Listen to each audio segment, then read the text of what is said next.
الحمد للہ وکفى والصلاة والسلام علی عباده الذین اصطفى خصوصا علی افضلهم وخاتم النبیین محمد الامین وعلی آلہ وصحبہ اجمعین. اما بعد فقد قال اللہ تبارک وتعالی کما ورد فی سورة الحجرات: اعوذ باللہ من الشیطان الرجیم بسم اللہ الرحمن الرحیم. یا ایھا الناس انا خلقناکم من ذکر وانثی وجعلناکم شعوبا وقبائل لتعارفوا ان اکرمکم عند اللہ اتقاکم ان اللہ علیم خبیر. وقال تبارک وتعالی کما ورد فی سورة آل عمران: فاستجاب لهم ربهم انی لا اضیع عمل عامل منکم من ذکر او انثی بعضکم من بعض فالذین هاجروا واخرجوا من دیارهم وأوذوا فی سبیلی وقاتلوا وقتلوا لأکفرن عنہم سیئاتہم ولأدخلنہم جنات تجری من تحتها الانہار ثوابا من عند اللہ واللہ عندہ حسن الثواب. صدق اللہ العظیم. وقال النبی صلی اللہ علیہ وسلم فی خطبتہ فی حجۃ الوداع: لا فضل لعربی علی عجمی ولا لعجمی علی عربی ولا لاسود علی احمر ولا لاحمر علی اسود الا بالتقوی کلکم بنو آدم وآدم من تراب او کما قال صلی اللہ علیہ وسلم. رب اشرح لی صدری ویسر لی امری واحلل عقدۃ من لسانی یفقہوا قولی. اللہم ربنا الہمنا رشدنا واعذنا من شرور انفسنا. اللہم ارنا الحق حقا وارزقنا اتباعہ وارنا الباطل باطلا وارزقنا اجتنابہ. آمین یا رب العالمین. معزز حاضرین اور محترم خواتین، السلام علیکم ورحمۃ اللہ وبرکاتہ. میری آج کی گفتگو کا عنوان اسلام کا معاشرتی اور سماجی نظام. اس ضمن میں سب سے پہلے اس نقطے پر غور کیجئے کہ انسان کی ایک زندگی تو انفرادی ہے اور زندگی کا ایک بہت بڑا حصہ اجتماعی ہے. جیسے جیسے تمدن ترقی کرتا گیا، اجتماعیت کا دائرہ پھیلتا گیا، انفرادیت کا دائرہ سمٹتا گیا. چنانچہ آج کو آپ کو معلوم ہے کہ کوئی ریاست ہے، اس کا دستور ہے، اس کا نظام ہے، تمام شہری اس میں جکڑے ہوئے. اور اب تو پوری دنیا جو ہے وہ ایک شہر کے مانند ہو گئی ہے، اور کہا جا رہا ہے کہ یہ گلوبل ولیج ہے، یہ تو ایک گاؤں کی شکل اختیار کر گیا. یہ جو انسان کا اجتماعی نظام ہے، اس کی 4 سطحیں ہیں. سب سے بنیادی سطح جو ہمیشہ سے ہے، چاہے انسان ابھی غاروں میں رہتا ہو، ابھی کوئی اور اجتماعی نظام کی شکل نہیں تھی، لیکن عائلی نظام، مرد اور عورت کا رشتہ، ان کے درمیان ازدواج اور اس سے اولاد کا پھیلنا، یہ اجتماعیت کی پہلی شکل ہے، جس سے کہ خاندان وجود میں آتے ہیں. اس سے ذرا اوپر چلیے تو خاندانوں کے مجموعے کا نام معاشرہ ہے، سوسائٹی ہے. ایک پہلو پھر اسی اجتماعی نظام کا معاشی نظام ہے. کمائی کے کیا ذریعے صحیح ہیں، کیا غلط ہیں، دولت کا کیا استعمال صحیح ہے، کیا غلط ہے. اور سب سے اوپر سیاسی نظام ہے. اب اگر آپ اس کو سمجھیں گے کہ ایک جیسے مثلث ہوتی ہے، نیچے بیس ہے، دونوں طرف سے زاویے جو ہیں اس کے دونوں اضلاع جا رہے ہیں، اوپر مل جاتے ہیں، تو سب سے بڑا جو انسان کی زندگی کا اجتماعی حصہ ہے وہ عائلی نظام ہے، پھر معاشرتی نظام ہے، پھر اس سے کمتر حیثیت معاشی نظام، سب سے کم ترین سیاسی نظام۔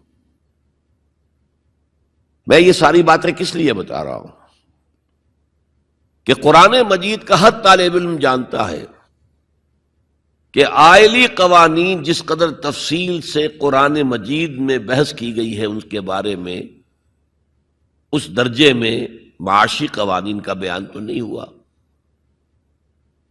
سیاسی نظام تو کوئی اسلام نے دیا ہی نہیں، چند اصول دیے ہیں، اللہ کی حاکمیت، مسلمانوں کی خلافت، جہاں اللہ اس کے رسول کا کوئی حکم نہ ہو وہاں باہمی مشورے سے معاملہ طے کرنا، تین اصول ہیں، اللہ اللہ خیر صلی اللہ، ان الحکم الا للہ،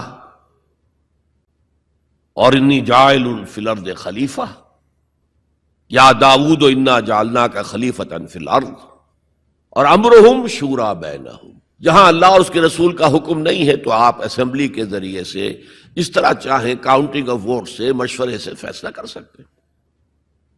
تین اصول ہیں بس، اس پر ریاست جو ہے وہ پارلیمانی ہو، وہ صدارتی ہو، ان میں سے نہ کوئی واجب ہے نہ کوئی حرام ہے، یونٹری ہو وحدانی، یا فیڈرل ہو یا کانفیڈرل ہو، ان میں سے بھی کوئی چیز نہ واجب نہ فرض نہ حرام، یہ آپ کے اپنی مرضی سے ہے، آپ اپنی باہمی مشورے سے جو لوگ چاہتے ہوں اختیار کر لیں۔ نظام کے بارے میں کوئی سیاسی نظام کا ڈھانچہ ہمیں ایسا نہیں دیا گیا کہ وہ واجب ہے آپ پر، اصول دیے گئے۔ معاشیات کے ضمن میں سود حرام، جوا حرام، نشہ آور چیزوں کی تجارت حرام، انسان کے سفلی جذبات کو، شہوانی جذبات کو بھڑکا کر کمائی کرنا حرام، بس۔ باقی میدان کھلا ہے، محنت کرو، جد و جہد کرو، کماؤ، جو تم کماؤ گے تمہارا ہوگا، البتہ ایک حد سے اوپر جاؤ گے زکوٰۃ لے لی جائے گی تاکہ جو پیچھے رہ گئے ہیں ان کی ضروریات پوری کی جا سکے۔ جہاں آزاد معیشت ہوگی وہ ایسے ہی ہے جیسے کہ آزاد دوڑ ہو رہی ہے، اور جب دوڑ میں ظاہر بات ہے کہ آپ اگر تو انہیں رسے سے باندھ دیں گے تب تو نہ کوئی آگے رہا نہ پیچھے رہا، لیکن دوڑ کا فائدہ کیا ہے؟ دوڑ تو یہ ہے کہ ذرا وہ شخص جو تیز دوڑ سکتا ہو وہ نمایاں ہو۔ تو فری اکانومی جہاں بھی ہوگی، کوئی آگے نکل جائیں گے کوئی پیچھے رہ جائیں گے، تو پیچھے والوں کے بھی کچھ حقوق کا لحاظ کیا جائے۔ زکوٰۃ کیا ہے؟ تؤخذ من اغنیائہم ترد الی فقرائہم، ان کے امیروں سے وصول کی جائے گی، ان کے غریبوں کو دے دی جائے گی،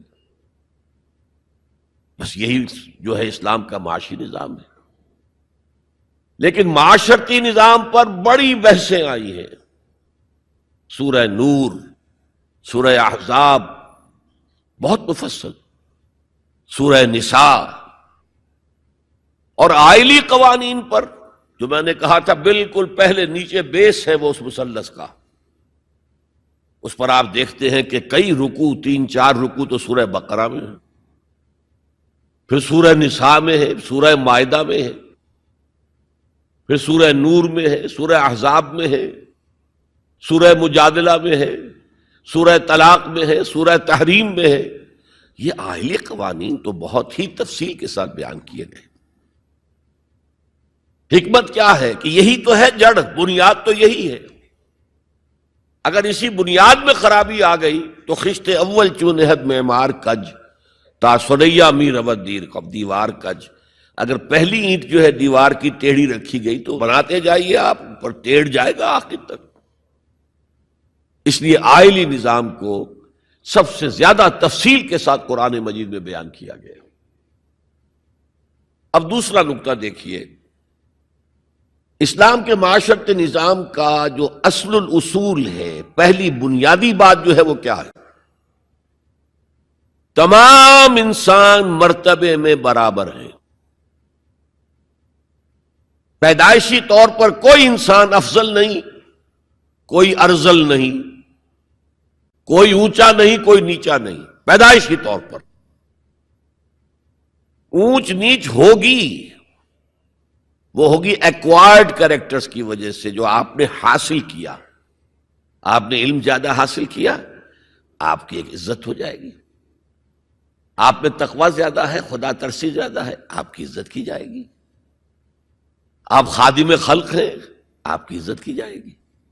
لیکن یہ ساری چیزیں ایکوائرڈ ہیں، بعد میں انسان نے حاصل کی ہیں۔ پیدائشی طور پر کوئی انسان اونچا نہیں، کوئی انسان نیچا نہیں۔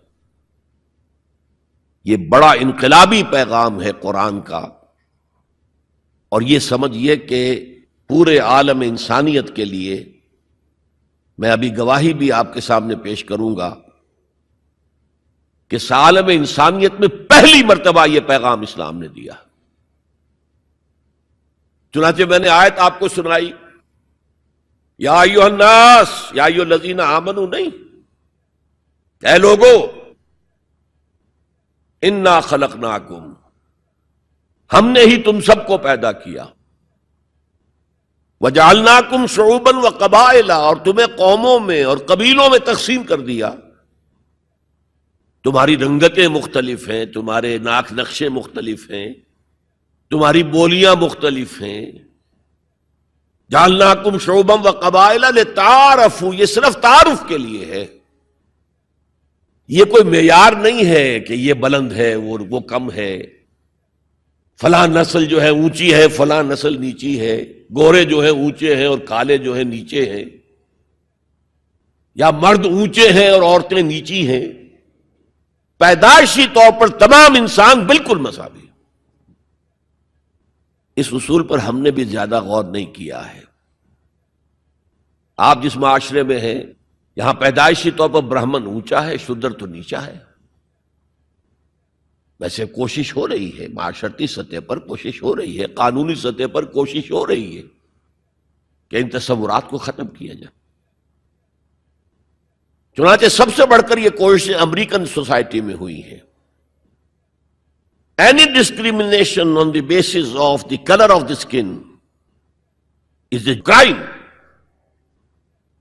قانونی اور دستوری طور پر جتنا کچھ ہو سکتا تھا اس معاملے میں وہ امریکہ نے کیا ہے، لیکن آج بھی امریکہ میں کالے اور گورے کے درمیان دلی طور پر منافرت ہے۔ دلوں کو تو قانون نہیں بدل سکتا،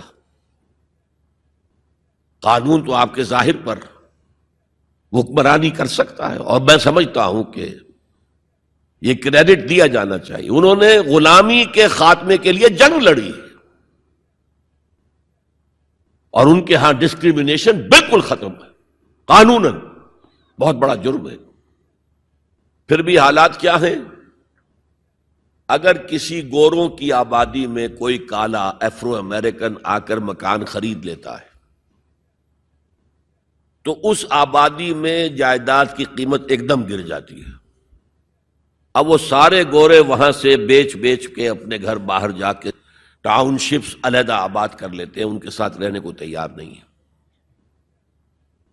کون سا قانون روکے گا انہیں اس سے کہ آپ اپنا مکان نہیں بیچ سکتے، آپ کو یہیں رہنا پڑے گا؟ یہ تو کوئی بات نہ ہوئی۔ چنانچہ جو حضرات امریکہ آتے جاتے رہتے ہیں ان کے علم میں ہے کہ ہر بڑے شہر کا جو ڈاؤن ٹاؤن ہے وہ افرو امریکنز کے قبضے میں ہے۔ بالٹیمور میں چلے جائیے، واشنگٹن میں چلے جائیے، لاس اینجلس میں چلے جائیے، جہاں جائیں گے ڈاؤن ٹاؤن وہ افرو امریکنز کانوں کے قبضے میں ہے، اور سب لوگ باہر نکل کے انہوں نے اپنی بستیاں بسا لی ہیں گوروں نے۔ تو یہ صورتحال، اس میں قرآن مجید کہتا ہے کہ دیکھو لوگوں، تم میں کوئی بنیادی طور پر، پیدائشی طور پر، رنگت کی وجہ سے، نسل کی وجہ سے کوئی نہ افضل ہے نہ مفضول ہے، نہ کوئی اعلیٰ ہے نہ ادنا ہے، کلکم۔ اور اس پر میں نے جو پیش کی ہے گواہی مزید حضور کی حجۃ الوداع کے خطبے سے، لا فضل لعربی علی عجمی ولا لعجمی علی عربی ولا لاسود علی احمر ولا لاحمر علی اسود الا بالتقوی کلکم بنو آدم وآدم من تراب۔ کسی عرب کو کسی اجمی پر کوئی فضیلت حاصل نہیں، حالانکہ عربوں کی گھٹی میں پڑا ہوا تھا کہ ہم بہت افضل ہیں. نطق تو ہمارے پاس ہے، بات ہم کر سکتے ہیں، خطیب ہمارے ہیں، باقی دنیا تو عجمی ہے، گونگے ہیں یہ لوگ. عجم کے معنی کیا؟ گونگے. حضور نے کہا لا فضل لعربی علی عجمی ولا لعجمی علی عربی، عجمی کو بھی، کسی عجمی کو کسی عربی پر کوئی فضیلت نہیں. ولا لأحمر علی اسود، کسی سرخ روح کو، سفید اور سرخ رنگت والے کو کسی سیاہ فام کے اوپر کوئی فضیلت نہیں، نہ کسی سیاہ فام کو کسی گورے پر کوئی فضیلت ہے. میں نے شروع میں جب میں حدیث پڑھتا تھا تو میں حیران ہوتا تھا کہ کیا کوئی کالے بھی یہ سمجھتے ہیں کہ ہم گوروں سے افضل ہیں؟ امریکہ میں جا کے بھید کھلا، وہ تو کہتے ہیں ہم مکمل انسان ہیں، یہ تو کچے ہیں، پکے ہوئے ہی نہیں ابھی. مذاق اڑاتے ہیں. ان کے ہاں جو ہے سفید چمڑی والوں کا شدید مذاق اڑتا ہے. تو حضور نے تو کہا تھا 1400 برس پہلے لولا لفضل لاسود علی احمر ولا لاحمر علی اسود، کسی گورے کو کسی کالے پر، کسی کالے کو کسی گورے پر کوئی فضیلت نہیں. کلکم بنو آدم، تم سب کے سب آدم کی نسل ہو. وآدم من تراب، اور آدم مٹی سے بنے تھے علیہ الصلوۃ والسلام. یہ جو نکتہ میں اتنے اہتمام سے بیان کر رہا ہوں، اس کے لیے میں گواہی اب دے رہا ہوں ایچ جی ویلز کی، نام سنا ہوگا آپ نے. وہ زیادہ مشہور تو ہے سائنٹیفک فکشن کے معاملے میں. اس نے اپنے زمانے میں ایسی کہانیاں لکھی، ایسے افسانے لکھے جو آنے والے دور میں سائنس کے جب کہ عروج ہونے والا تھا تو واقعات کے طور پر سامنے آنے والے تھے. سائنٹیفک فکشن، کہانیاں لکھنا، افسانے لکھنا سائنسی بنیادوں پر. لیکن تاریخ عالم پر بھی ان کی 2 کتابیں اس شخص کی جو ہیں وہ بہت ہی عمدہ ہیں، اس میں کوئی شک نہیں. A short history of the world, اور دوسری ہے a concise history of the world. Concise history of the world میں پہلے میں یہ بیان کر دوں کہ اس نے حضور پر بڑے کیچڑ اچھالا ہے. شاطم رسول جیسے آج رشدی ہے، یا بنگالی جو ہے تسلیمہ نسرین ہے، یا ایک اور بھی اٹھ کر آ گئی ہے اب، جس طرح وہ کیچڑ اچھالتے ہیں، جس طرح وہ حملے کرتے ہیں، رقیق حملے کرتے ہیں، ایسے ہی ایچ جی ویلز نے بھی کیے. یہ میں کس لیے بتا رہا ہوں؟ تاکہ یہ بات جو ہے واضح ہو جائے کہ وہ عقیدت مند نہیں ہے، حضور کا دشمن ہے. اور عربی کی ایک کہاوت یہ ہے کہ الفضل ما شہدت بہ الاعداء، دوست اور عقیدت مند تو تعریف کریں گے. کیا کسی مسلمان کے لیے ممکن ہے کہ حضور کی تعریف نہ کرے؟ بلکہ وہ نعتیں پڑھتے ہوئے غلوف بھی کر جائیں گے، کہیں سے کہیں پہنچا دیں گے. ہاں اگر دشمن تعریف کرے تو وہ بات ہے کہ جو قابل غور ہے. میں نے اس لیے اسٹیبلش کیا دشمن ہے، دوست نہیں ہے، عقیدت مند نہیں. لیکن جو چیپٹر اس کا ہے حضور کی زندگی پر، اس کے آخر میں آ کر خطبہ حجۃ الوداع کا یہ حوالہ اس نے دیا، لا فضل لعربی علی عجمی ولا لعجمی علی عربی ولا لاسود علی احمر ولا لاحمر علی اسود الا بالتقوی. اور اس کے بعد جو اس کا ریئیکشن ہے، اس پر جو تبصرہ تھا کہہ رہا ہوں، اس کی وجہ بتا دوں گا بعد میں. معلوم ہوتا ہے گھٹنے ٹیک کر کوئی شخص جو ہے اور سر جھکا کر خراج عقیدت پیش کر رہا ہے. ایگزیکٹ الفاظ یہ تھے اس کے، although the sermons of human equality, fraternity and freedom were said before also, and we find a lot of such sermons in Jesus of Nazareth, but it must be accepted that it was Muhammad sallallahu alayhi wasallam who for the first time in human history established a society based on these principles. کہ اگرچہ انسانی مساوات، اخوت اور حریت کے واس تو پہلے بھی بہت کہے گئے تھے، بہت کہے گئے تھے، بہت کہے گئے تھے. اب عیسائی ہونے کے باوجود کہتا ہے کہ مسیح ناصری، جیزس آف نازرت، حضرت عیسیٰ علیہ السلام کے ہاں بھی واس تو بہت ہے، لیکن ان اصولوں پر کوئی معاشرہ وہ قائم نہیں کر سکے. تاریخ انسانی میں پہلی شخصیت محمد کی ہے صلی اللہ علیہ وسلم، جس نے کہ ان اصولوں پر معاشرہ بالفعل قائم کر کے دکھایا۔ اچھا، اب آئیے اس کی اہمیت پر۔ اہمیت یہ ہے کہ آج جیسا کہ میں نے کہا تھا کہ دنیا سکڑتی جا رہی ہے، فاصلے تو کوئی ہے ہی نہیں، اب کوئی معنی ہی نہیں۔ جیسے حدیث میں آیا تھا کہ دجال بات کرے گا ساری دنیا میں سنی جائے گی، آج کوئی دجال صاحب جو ہے واشنگٹن سے تقریر کرتے ہیں اور پوری دنیا میں سنی جاتی ہے۔ اب جو یہ دنیا چھوٹی ہو رہی ہے تو اس کا ایک منطقی تقاضا یہ ہے، یہ جو نیو ورلڈ آرڈر کی بات ہے یہ منطقی ہے۔ کوئی ایک عالمی ریاست ہونی چاہیے۔ اب یہ چھوٹی چھوٹی ریاستیں، نیشن سٹیٹس وغیرہ، یہ تو لڑتی بھڑتی رہیں گی، اس نے اس کے اوپر چڑھائی کر دی، اس نے اس پر چڑھائی کر دی۔ تو ایک کوئی عالمی ریاست، گلوبل سٹیٹ قائم ہونی چاہیے، لیکن اس کے لیے بنیاد کہاں سے لائیں؟ انسانوں کو جوڑیں کیسے؟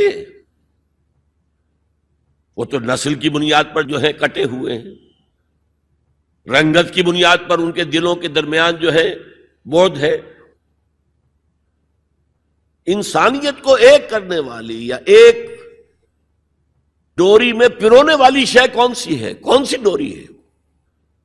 دیکھیے، انہی حالات کا تقاضا تھا، لیگ آف نیشنز قائم ہوئی تھی، لیکن چونکہ سارے فاصلے جو ہے خارج میں کم ہوئے ہیں، دلوں کے فاصلے جو کہ تو برقرار ہیں، ناکام ہو گئی، ختم ہو گئی۔ اقبال نے اس کی موت کی پیشن گوئی کی تھی، بیچاری کئی روز سے دم توڑ رہی ہے، ڈر ہے خبر بد نہ میرے منہ سے نکل جائے، تقدیر تو مبرم نظر آتی ہے ولیکن پیران کلیسا کی دعا ہے کہ یہ ٹل جائے، کسی طرح لیگ آف نیشنز باقی رہ جائے۔ ختم ہو گئی، اب یونائٹڈ نیشنز ہے، بالفعل ختم ہو چکی، سپر پاورز کے مفادات کے تحت۔ اور اب تو وہ سپر پاورز بھی دو نہیں رہی، سپریم پاور جو ہے وہ یونائٹڈ نیشنز کی اکثریت روکنا چاہے وہ نہیں رکتی۔ عراق پر حملے کے معاملے میں کون ساتھ تھا ان کے؟ بائی پاس کیا، دفاع ہو جاؤ، ہمیں کوئی حیثیت زبریت نہیں تمہاری۔ تو یہ بھی دم توڑ رہی ہے، یونائٹڈ نیشنز کا وجود کیا رہ جائے گا؟ بیچاری کئی روز سے دم توڑ رہی ہے۔ یہ عراق پر حملے کے ساتھ یہ ہے، اس کا دم جو ہے عالم نزاع شروع ہو چکا ہے۔ ڈر ہے خبر بد نہ میرے منہ سے نکل جائے، تقدیر تو مبرم نظر آتی ہے، تو اٹل نظر آتا ہے کہ یہ فیل ہو جائے گا، ادارہ ختم ہو جائے گا۔ پیران کلیسا کی دعا ہے کہ یہ ٹل جائے، وہاں دعائیں ہو رہی ہیں کہ ابھی یہ برقرار رہے۔ اس پس منظر میں قرآن دو بنیادیں دیتا ہے کہ جو تمام انسانوں کو جوڑنے والی ہیں۔ ایک وحدت الہ، وحدت خالق، تم سب کا خالق ایک ہی ہے، اللہ۔ اب ایوولوشن کی تھیوری ماننے والے کیسے مانیں گے کہ کوئی ایک اللہ ہے، کوئی ایک خالق ہے؟ تو نہیں مان سکتے۔ نمبر دو، تم سب ایک ہی جوڑے کی اولاد ہو۔ یا ایھا الناس انا خلقناکم، اے تمام انسانوں ہم نے تم سب کو پیدا کیا۔ وحدت خالق، وحدت الہ، اس پر سب جڑ جائیں گے آپس میں، ہندی ہو، چینی ہو، پاکستانی ہو، ایرانی ہو، امریکی ہو، کالے ہو، گورے ہو، پیلے ہو، سب اللہ کی مخلوق۔ اگر دل میں اللہ پر یقین ہے تو یہ پھر سارے جو فرق ہیں ایویپوریٹ ہو جائیں گے۔ ایک کالے حبشی کو، جس کے گھنگریاں والے بال تھے، ہونٹ موٹے موٹے تھے، شین ادا نہیں کر سکتا تھا، اشہدو نہیں کہہ سکتا تھا، اشہدو کہتا تھا، بلال۔ اور حضرت عمر فاروق جو اسلام سے پہلے بڑے نیشنلسٹ تھے، اپنی قرشیت پر فخر، اپنے خاندان پر فخر، اور وہ عمر فاروق جبکہ وہ خلیفہ تھے حضرت بلال کا نام نہیں لیتے تھے سیدنا کے بغیر، سیدنا بلال، سیدنا بلال، سیدنا بلال۔ حضرت ابو بکر کے بارے میں فرماتے ہیں ابو بکر سیدنا وآتق سیدنا، ابو بکر خود بھی ہمارے سردار ہیں، انہوں نے ہمارے سردار کو آزاد کرایا تھا خرید کر۔ تو یہ فرق تو جب تک کہ آپ اللہ پر ایمان نہ رکھتے ہوں تو کوئی بنیاد ہی نہیں ہے. ہمارے اور ان کے درمیان کیا بنیاد ہے؟ پتہ نہیں کون سے قسم کے بندروں کی اولاد جو ہے ہندوستان میں بس رہی ہے اور کون سے قسم کے شمپینزیز کی اولاد جو ہے وہ کہیں اور بس رہی ہے. ان کا تو کوئی رشتہ آپس میں ہے ہی نہیں. پھر یہ کہ وحدت آدم و حوا، انا خلقناکم، نمبر 1 من ذکر و انثی، ایک مرد اور ایک عورت سے پیدا کیا. تو ایک تو اخوت دینی ہے، اخوت اسلامی ہے، وہ تو بڑی اونچی بات ہے. اخوت انسانی، تمام انسان. اب آپ فرمائیے حضرت حوا کے رحم پر جا کر تمام انسان ایک نہیں ہو جائیں گے؟ والدہ کے رحم کے اعتبار سے بہن بھائی جو ہیں وہ بھائی بھائی اور بہنیں ہیں. دادی کے اس پر جائیے تو وہ ایک بڑا کنبہ وجود میں آ جائے گا. چچا تائے کی ساری اولاد اس میں مل جائے گی، اور اسی طریقے سے خالاؤں کی اور پھپھیوں کی اولاد شامل ہو جائے گی. اس سے آگے جائیے، اس سے آگے جائیے، سب جا کر آدم اور حوا پر جمع ہو جائے گی. تو آج جو زمانے کا تقاضا ہے کہ یہ فاصلے کم ہو، نوع انسانی جمع ہو، ایک وحدت ہو جائے، وہ تقاضا صرف اسلام کی بنیاد پر طے ہو سکتا ہے، پورا ہو سکتا ہے. کسی اور کے پاس اس کے لیے کوئی بنیاد نہیں. میں نے کہا تھا نا کہ کسی کالے کو گورے پر نہیں، کوئی گورے کو کالے پر فضیلت نہیں. ساتھ ہی کہا تھا مرد کو عورت پر کوئی فضیلت نہیں. مرد اونچا اور عورت نیچی نہیں ہے. شرف انسانیت کو دونوں ایکولی شیئر کرتے ہیں، وہ بھی ہیومن بینگ، وہ بھی ہیومن بینگ. سورہ آل عمران کے آخر میں ایک لمبی دعا آئی ہے، ربنا اننا سمعنا منادیا ینادی للایمان ان آمنوا بربکم فآمنا. اے رب ہمارے، ہم نے ایک پکارنے والے کی پکار کو سنا کہ وہ ایمان کی صدا لگا رہا ہے، ایمان کی ندا لگا رہا ہے صلی اللہ علیہ وسلم کہ اپنے رب پر ایمان لاؤ. تو ہم ایمان لے آئے. ربنا فاغفر لنا ذنوبنا وکفر عنا سیئاتنا. تو پروردگار ہمارے گناہ بخش دے اور ہم سے ہماری برائیوں کو دور کر دے. وتوفنا مع الابرار، اور اپنے نیکوکار بندوں کے ساتھ ہمارا خاتمہ کیجو. ربنا وآتنا ما وعدتنا علی رسولک، اور پروردگار ہمیں وہ سب کچھ دیجو جس کا وعدہ تو نے اپنے رسولوں کے ذریعے کیا ہے. آپ نے فرمایا جنت اور یہ نعمتیں ہوں گی، ہمیں وہ سب کچھ دیجو. انک لا تخلف المیعاد، تو اپنے وعدے سے ہٹنے والا نہیں ہے. ہمیں یہ اندیشہ نہیں ہے. اندیشہ ہے تو یہ کہ ہم ان وعدوں کا مصداق ثابت ہو سکے یا نہ ہو سکے. تو اپنے فضل کرم سے ان کا مصداق ہمیں بنا دے. اب اس کا جواب سنیے. فاستجاب لهم ربهم انی لا اضیع عمل عامل منکم.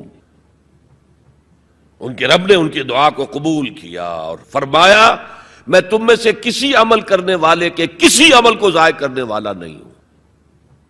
من ذکر او انثی، خواہ وہ مرد ہو خواہ عورت. بعضکم من بعض، تم ایک دوسرے ہی میں سے ہو نا. ایک ہی باپ کے نطفے سے بیٹا بھی ہے بیٹی بھی ہے. ایک ہی ماں کے رحم میں پرورش پائی ہے بیٹے نے بھی بیٹی نے. تو اونچ نیچ کہاں سے آ جائے گی؟ کدھر سے آ جائے گی؟ بعضکم من بعض، ایک دوسرے میں سے ہو. فالذین ہاجروا، تو وہ لوگ جنہوں نے ہجرت کی. تو ہجرت صرف مردوں تو نے کی، عورتوں نے بھی کی. وَأُخْرِجُوا مِن دِيَارِهِمْ، جو اپنے گھروں سے نکالے گئے ان میں مرد بھی تھے عورتیں بھی تھیں. وَأُوذُوا فِي سَبِيلِي، اور جنہیں میری راہ میں ایذا پہنچائی گئی ان میں مرد بھی تھے عورتیں بھی تھیں. پہلے شہید ہونے والے 2 میاں بیوی، ایک جوڑا، حضرت یاسر رضی اللہ تعالی عنہ اور حضرت سمیہ ان کی اہلیہ رضی اللہ تعالی عنہ. شدید ترین ٹارچر کیا ابو جہل نے اور پھر شہید کر دیا. وقاتلوا وقتلوا، پھر انہوں نے قتال بھی کیا، اللہ کی راہ میں جنگ بھی کی اور قتل بھی ہوئے. تو ان تمام کاموں کے اندر مرد اور عورت شریک رہے. قتال سے میں نے عرض کیا تھا کہ فرضیت اس کی جو ہے وہ خواتین پر نہیں ہے. اس کے باوجود خواتین نے حصہ لیا، جاتی تھی مرہم پٹی ان کے ذمے. آخر جنگ میں زخمی ہوں گے، آئیں گے. کوئی مرد اس میں لگیں گے تو وہ ورکنگ جو ہماری طاقت ہے وہ کم ہوگی. پھر یہ کہ آخر خوراک کا بندوبست تو کرنا ہے، کھانے کا جو ہے راشن کا وہ کرتے تھے. تو یہ سب کے سب برابر کے شریک ہیں. سنیے دوبارہ الفاظ، فاستجاب لهم ربهم انی لا اضیع عمل عامل منکم من ذکر او انثى بعضکم من بعض فالذین ہاجروا واخرجوا من دیارهم واوذوا فی سبیلی وقاتلوا وقتلوا لأکفرن عنہم سیئاتہم، میں لازماً دور کر دوں گا ان سے ان کی برائیوں کو، وَلَأُدْخِلَنَّهُمْ جَنَّاتٍ تَجْرِي مِن تَحْتِهَا الْأَنْهَارُ، اور انہیں لازماً داخل کروں گا ان باغات میں کہ جن کے دامن میں ندیاں بہتی ہوں گی. ثوابا من عند اللہ، یہ بدلہ ہوگا اللہ کے پاس سے. واللہ عندہ حسن الثواب، اور یقیناً بہترین بدلہ تو اللہ ہی کے پاس ہے. مساوات مرد و زن کے اس نظریے کو سمجھ لیجئے. دوسرا نظریہ میں بتاؤں گا جو آج دنیا مغرب سے لے رہی ہے، وہ سراسر گمراہی ہے، سراسر گمراہی ہے، سراسر گمراہی. لیکن نیکیوں کے میدان کھولے ہوئے ہیں مردوں کے لیے، عورتوں کے لیے. جو مرد کمائے گا نیکی وہ اس کے لیے ہے، جو عورت نیکی کمائے گی وہ اس کے لیے ہے. انڈیویجویلٹی ہے، فریڈم ہے، فریڈم آف ول ہے، مساوی ہے. اور اسی لیے میں نے یہ جو آیت ہے دیکھیے، اس میں 10 اوصاف میں مردوں عورتوں کو برابر برابر. عام طور پر قرآن کا اسلوب یہ نہیں ہے، اسے عربی میں کہتے ہیں برسبیل تغلیب. ایک مجمع ہے، مرد بھی ہیں عورتیں بھی ہیں، تو مذکر میں خطاب ہوگا، مؤنث کے صیغے سے خطاب نہیں ہوگا. وہ تابع ہیں، ساتھ ہی آ جائیں گے. لیکن یہ آیت دیکھیے کتنی طویل ہے. ان المسلمین والمسلمات، یقیناً فرما بردار مرد اور فرما بردار عورتیں، والمومنین والمومنات، اور صاحب ایمان مرد اور صاحب ایمان عورتیں، والقانتین والقانتات، اور فروتنی اختیار کرنے والے مرد اور فروختنی اختیار کرنے والی عورتیں، والصادقین والصادقات، اور سچ بولنے والے مرد اور سچ بولنے والی عورتیں، والصابرین والصابرات، اور صبر کرنے والے مرد اور صبر کرنے والی عورتیں، والخاشعین والخاشعات، اللہ کے سامنے جھکنے والے مرد اور جھکنے والی عورتیں، والمتصدقین والمتصدقات، صدقہ دینے والے مرد اور صدقہ دینے والی عورتیں، والصائمین والصائمات، اور روزہ رکھنے والے مرد اور روزہ رکھنے والی عورتیں، والحافظین فروجہم والحافظات، اور اپنی شرمگاہوں کی حفاظت کرنے والے مرد اور اپنی شرمگاہوں کی حفاظت کرنے والی عورتیں، والذاکرین اللہ کثیرا والذاکرات، اور کثرت سے اللہ کا ذکر کرنے والے مرد اور کثرت سے اللہ کا ذکر کرنے والی عورتیں. اعد اللہ لہم مغفرۃ واجرا عظیما، اللہ تعالیٰ نے ان سب کے لیے تیار کیا ہوا ہے.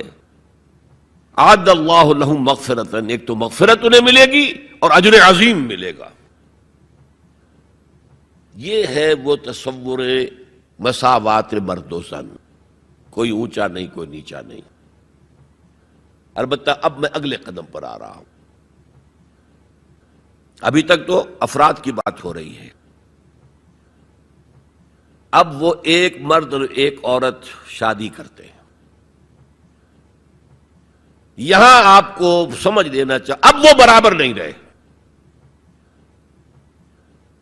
اس لیے کہ گھر بنانا ہے، خاندان کی بنا ڈالنی ہے، ایک ادارہ ہے، انسٹیٹیوشن آف فیملی ہے، اور کسی انسٹیٹیوشن کے دو برابر کا اختیار رکھنے والے سربراہ نہیں ہو سکتے. آئی جی ایک ہوگا، ڈی آئی جی 4 ہوں، 5 ہوں، 6 ہوں. کوئی فرم ہے، مینیجنگ ڈائریکٹر ایک ہوگا، آپ 100 ڈائریکٹر رکھ لیں، مینیجنگ ڈائریکٹر 2 نہیں ہو سکتے، کوئی کاروبار چل ہی نہیں سکتا. تو گھر کا ادارہ تو برباد ہو جائے گا اگر آپ نے برابر کر دیا دونوں کے اختیارات کو. آج اس کا مزہ چکھ رہا ہے یورپ اور ویسٹ اور امریکہ. خاندانی نظام ٹوٹ گیا. آج وہ شادی کرتے ہی نہیں، مرد شادی نہیں کرتے. کیوں کریں؟ قانون آپ نے یہ بنا دیا ہے کہ آپ نے آج شادی کی اور 1 مہینے کے بعد آپ اپنی بیوی کو طلاق دیں تو اپنی پوری دولت کا نصف دینا پڑے گا اسے. وہ کہتے ہیں ہم نہیں کرتے یہ. لیکن عورت کی تو ضرورت ہے نا، مرد کی ضرورت عورت ہے، لیکن عورت کی ضرورت بھی تو ہے مرد. مرد کہتا ہے آؤ میرے ساتھ رہو، کھاؤ پیو، میں شادی نہیں کروں گا. وہ یہ کہتے ہیں وی آر لیونگ ٹوگیدر، بس وی آر ناٹ میرڈ،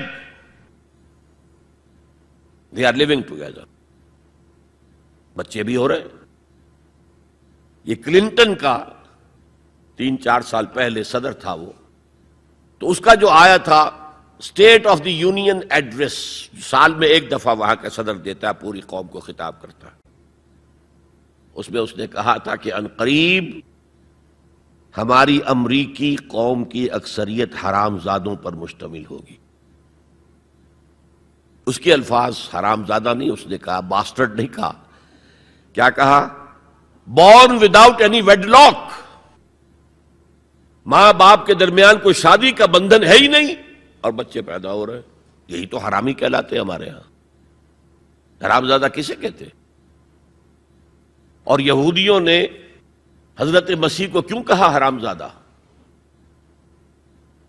ان کا کہنا یہ ہے، جھوٹ ہے بکواس ہے لیکن کہنا یہ ہے کہ حضرت مریم سلام علیہا کا رشتہ تو ہو گیا تھا، نجار یوسف نجار ایک بڑھئی تھا، اس سے رشتہ ہو گیا تھا، لیکن ابھی وداعی نہیں ہوئی تھی کہ انہوں نے تعلق زن و شو قائم کر لیا، تو یہ تو حرام کام ہوا، زنا ہوا، تو ولد الزنا ہے.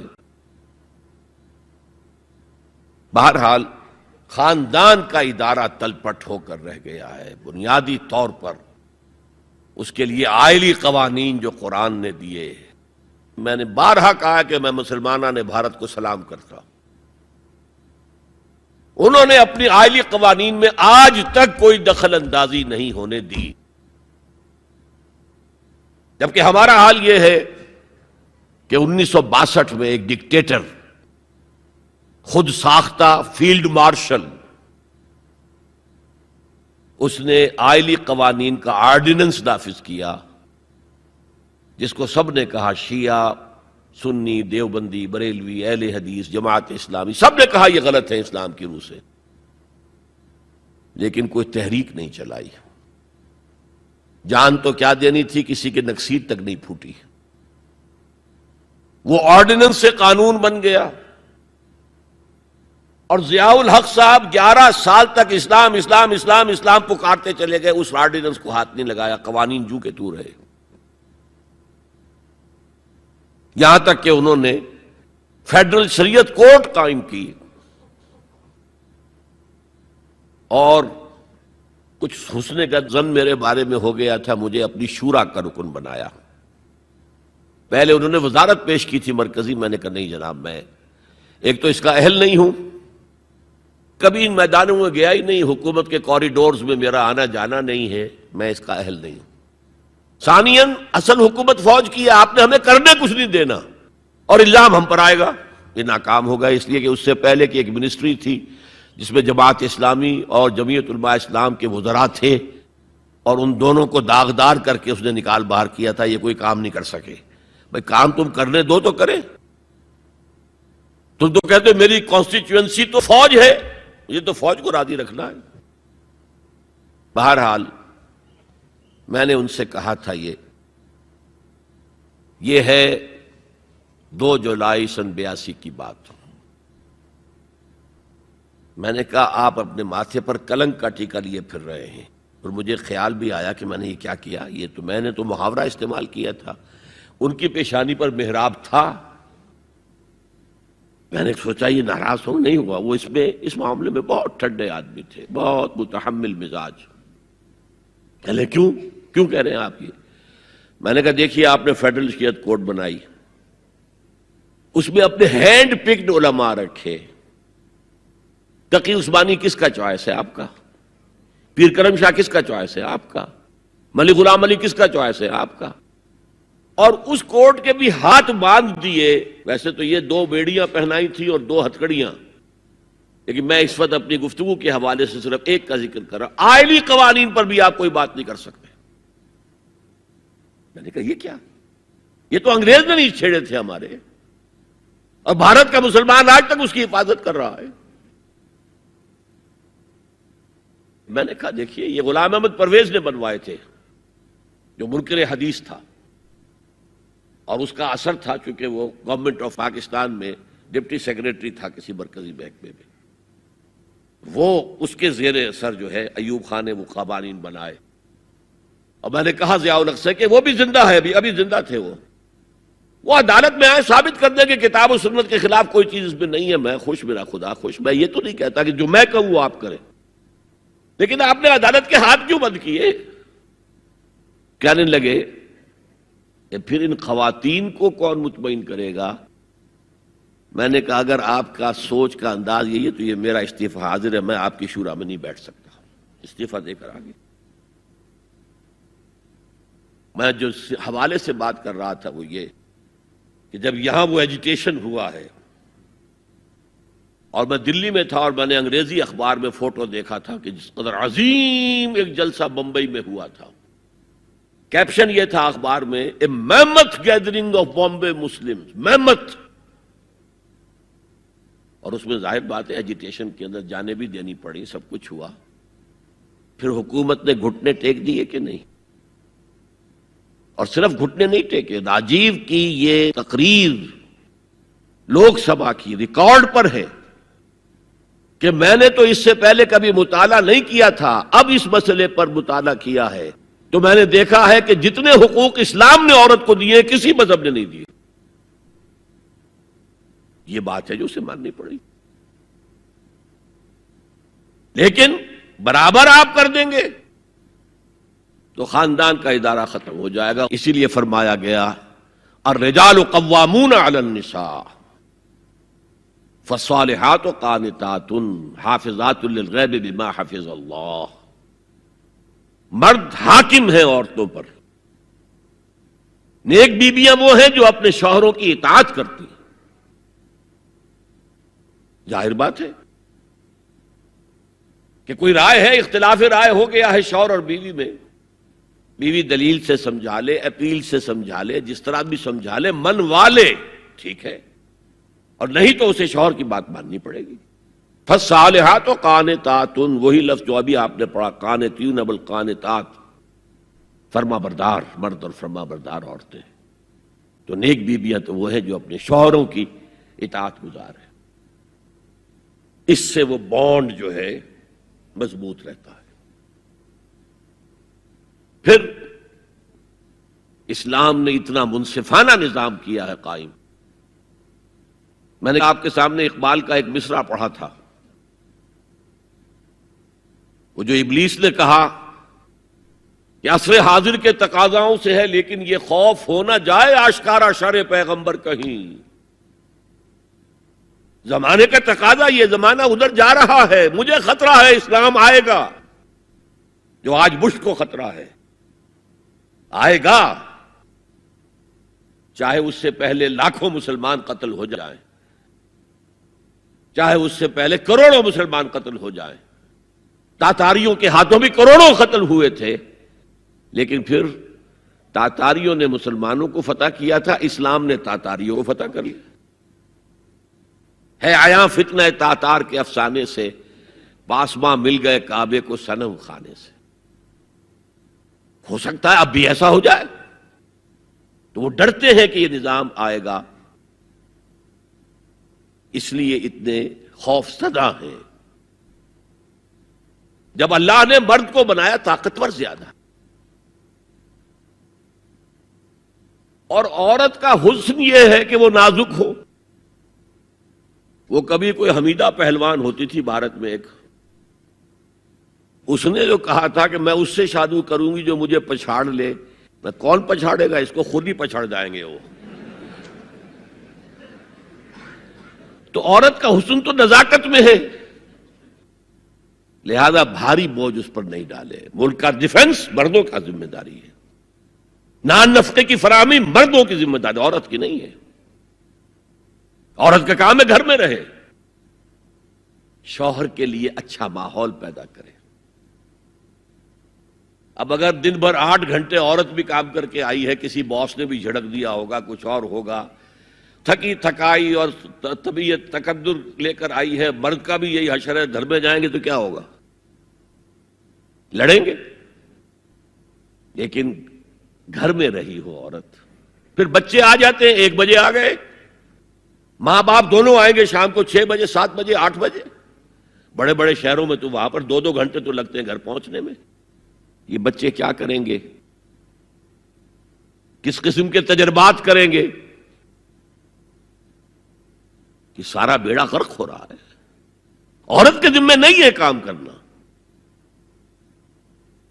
کہتے ہیں مجبوری ہے. آپ اپنے سٹینڈرڈ آف لیونگ کو بڑھاتے جائیے، بڑھاتے جائیے، بڑھاتے جائیے، دونوں کی سر توڑ محنت کے باوجود آپ کا جو ہے تقاضا پورا نہیں ہوگا، اور اسی کو سکیڑ لیجئے. کمانا شوہر کا کام ہے، بیوی کا نہیں. اس کو اقبال نے کہا ہے کہ اسلام کا معاشرتی نظام 2 حصوں پر مشتمل ہے. حافظ ناموس زن، ایک تو عورت کی عصمت و عفت کی حفاظت. مرد آزماں، مرد کے اوپر چیلنج ہے، بھاری بوجھ تمہیں اٹھانے ہیں. مرد آزماں، مرد آفرین. بھاری کام سارے مردوں کے لیے ہیں. عورت گھر میں رہے. اور آج بھی امریکہ میں جو سٹے ایٹ مومز کہلاتی ہیں، وہ مائیں جو گھروں میں رہتی ہیں، ان کا بہت بڑا ان کا مقام ہوتا ہے. ان کے بچوں کی تربیت جو ہو سکتی ہے. اور سب سے زیادہ مظلوم وہاں پر عورت ہے. مجھے بتایا جاتا ہے کہ جب سردی برف پڑ رہی ہوتی ہے تب بھی سب سے پہلے سڑکوں پر آپ کو عورتیں نظر آئے گی. مرد 1 گھنٹے بعد گھر سے نکلے گا، کیونکہ اس عورت نے کہیں اپنے بچے کو کسی بیبی سیٹر کے پاس، چلڈرن کیئر کے پاس بھیجے گی، پہنچائے گی، پھر اپنے آفس جائے گی. شام کو آفس سے نکلے گی، وہاں سے بچے کو لگی، پھر گھر آئے گی. مظلوم ترین عورت ہے وہاں پر. دونوں بوجھ ڈال دیے اس پر. حمل بھی وہ اٹھائے، ولادت کی سختی بھی سہے، اور معاش کا بوجھ بھی ڈالو اس پر. واقعہ یہ ہے کہ آج کی عورت انتہائی مظلوم عورت ہے. ایک تو اسے کھلونا بنا لیا. عجیب حیرت ہوتی ہے مغربی تہذیب کو کیا ہوا ہے. عورت ننگی، مرد پورا لباس پہنے ہوئے، پینٹ بھی ہے اور کوٹ بھی ہے اور سوٹ پورا ہے اور ٹائی بھی ہے، اور عورت ننگی ہے. اور شدید ترین سردی کے اندر ٹانگیں ننگی ہیں اس کی. یہ اسلام کا معاشرتی نظام اس کو کسی صورت گوارا نہیں کرتا. طلاق کے معاملے میں یہی فرق رکھا. مرد دے سکتا ہے طلاق، عورت لے سکتی ہے، دے نہیں سکتی. لے گی تو خلا کہلائے گی، یا عدالت میں جا کر ثابت کرے، یا یہ کہ کوئی ایلڈرز آف دی فیملی ہوں وہ درمیان میں آئے اور عورت کہے کہ میرا اس کے ساتھ نباہ نہیں ہو سکتا. خود طلاق نہیں دے سکتی، کیونکہ عورت کے اوپر جذباتی طور پر ہر مہینے میں چند دن ایسے آتے ہیں جو چڑچڑی ہوتی ہے. اس چڑچڑے پر میں وہ کچھ بھی کر بیٹھے. اسے طلاق کا حق نہیں دیا. مرد کو حق حاصل ہے. ہاں، اگر ناحق طلاق دے گا اللہ کے ہاں پکڑا جائے گا. یہ بات جو ہے مرد اور عورت کو برابر کے طلاق کے حقوق، یہ بھی خاندان کی جڑ کھودنے کے مترادف ہے. اچھا، بیٹے اور بیٹی میں وراثت کا فرق ہے. کیوں؟ بیٹا شادی کرے گا تو مہر دے گا، لڑکی شادی کرے گی تو مہر لے گی. حالانکہ ضرورت لڑکی کو لڑکے کی ہے، لڑکے کو لڑکی کی ہے، دونوں کی ضرورت تو برابر ہے. لڑکا مہر دے اور لڑکی لے. کیوں؟ تاکہ یہ معلوم ہو کہ یہ سربراہ ہے. حافظ ناموس زن، مرد آزماں، مرد کی ذمہ داری ہے. یہ بھی ہمارا بڑا سوشل فنکشن ہے، بہت بڑا. اور اس میں فضول خرچیاں ہو رہی ہیں. حرام کی کمائی ہوئی کمائی جو ہے وہ پانی کی طرح بہائی جاتی ہے. ابھی مجھے ایک صاحب نے بتایا کہ ممبئی میں 2 شادیاں ہوئی ہیں مسلمانوں میں. ایک میں 1.5 کروڑ روپیہ خرچ ہوا، ایک میں 80 لاکھ خرچ ہوا. ہم نے وہاں اصلاحی تحریک شروع کی. ضیاء الحق صاحب نے بھی کوشش کی تھی، آرڈیننس پاس کیا تھا، لیکن یہ چیزیں قانون سے نہیں. آپ کہیں کہ کسی دعوت میں 50 سے زیادہ مہمان نہیں آئیں گے، وہ 100 آ گئے تو زیادہ زیادہ یہ ہوگا پولیس والوں کو رشوت کا کھاتا کھل گیا، جو یہ پیسے لے جائیے صاحب. کبھی کبھی وہ پکی پکائی دیگیں لے جا کے اپنے تھانے میں بیٹھ کے کھاتے تھے. لیکن قانون سے نہیں بدلتا مزاج. ہم نے کیا طے کیا؟ دیکھو یہ ہے چٹان کی بنیاد. آپ کو بڑی اونچی بلڈنگ بنانی ہو تو دیکھنا پڑتا ہے چٹان نیچے بنیاد زمین کیسی ہے. تو بنیاد کیا ہے؟ آپ سادگی کرو، سادگی کرو، سادگی کرو، یہ واسطہ بے معنی ہے بالکل. اس لیے کہ غریب کی سادگی کچھ اور ہے، امیر کی سادگی کچھ اور ہے. سادگی کے ایک معنی تو نہیں ہے. لہذا کوئی جو ہے راک فاؤنڈیشن وہ تلاش کی جائے. وہ ہم نے کی تلاش. جو تقریب حضور سے صحابہ سے ثابت ہے ضرور کرو، ضرور کرو، ضرور کرو. عضوا علیہا بالنواجذ، اپنے دانتوں سے پکڑ لو اس کو. اور جو تقریب ثابت نہیں حضور سے اور صحابہ سے، یقیناً یہ کہیں باہر سے آئی ہے. یا تو ہمارا خاندانی پس منظر جو ہے، اکثر تو ہندوؤں سے مسلمان ہوئے، وہ سادات ہوں، صدیقی ہوں، فاروقی ہوں، عثمانی ہوں، وہی ہیں نا جو باہر سے آئے تھے. باقی تو اکثریت یہیں سے، وہ اپنا ہندوانہ پس منظر لے کر آئے. تو جس کا ثبوت صحابہ کے دور میں نہیں، وہ یقیناً باہر سے آئی ہوئی چیز ہے. اس میں پھر سادگی نہیں، اس میں کمی نہیں، جڑ سے کاٹو اس کو.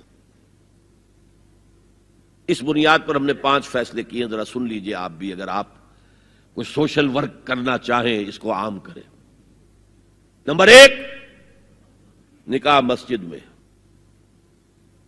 حدیث موجود ہے، ترمذی شریف کی روایت، اعلنوا حاذا النکاح واجعلوه فی المساجد.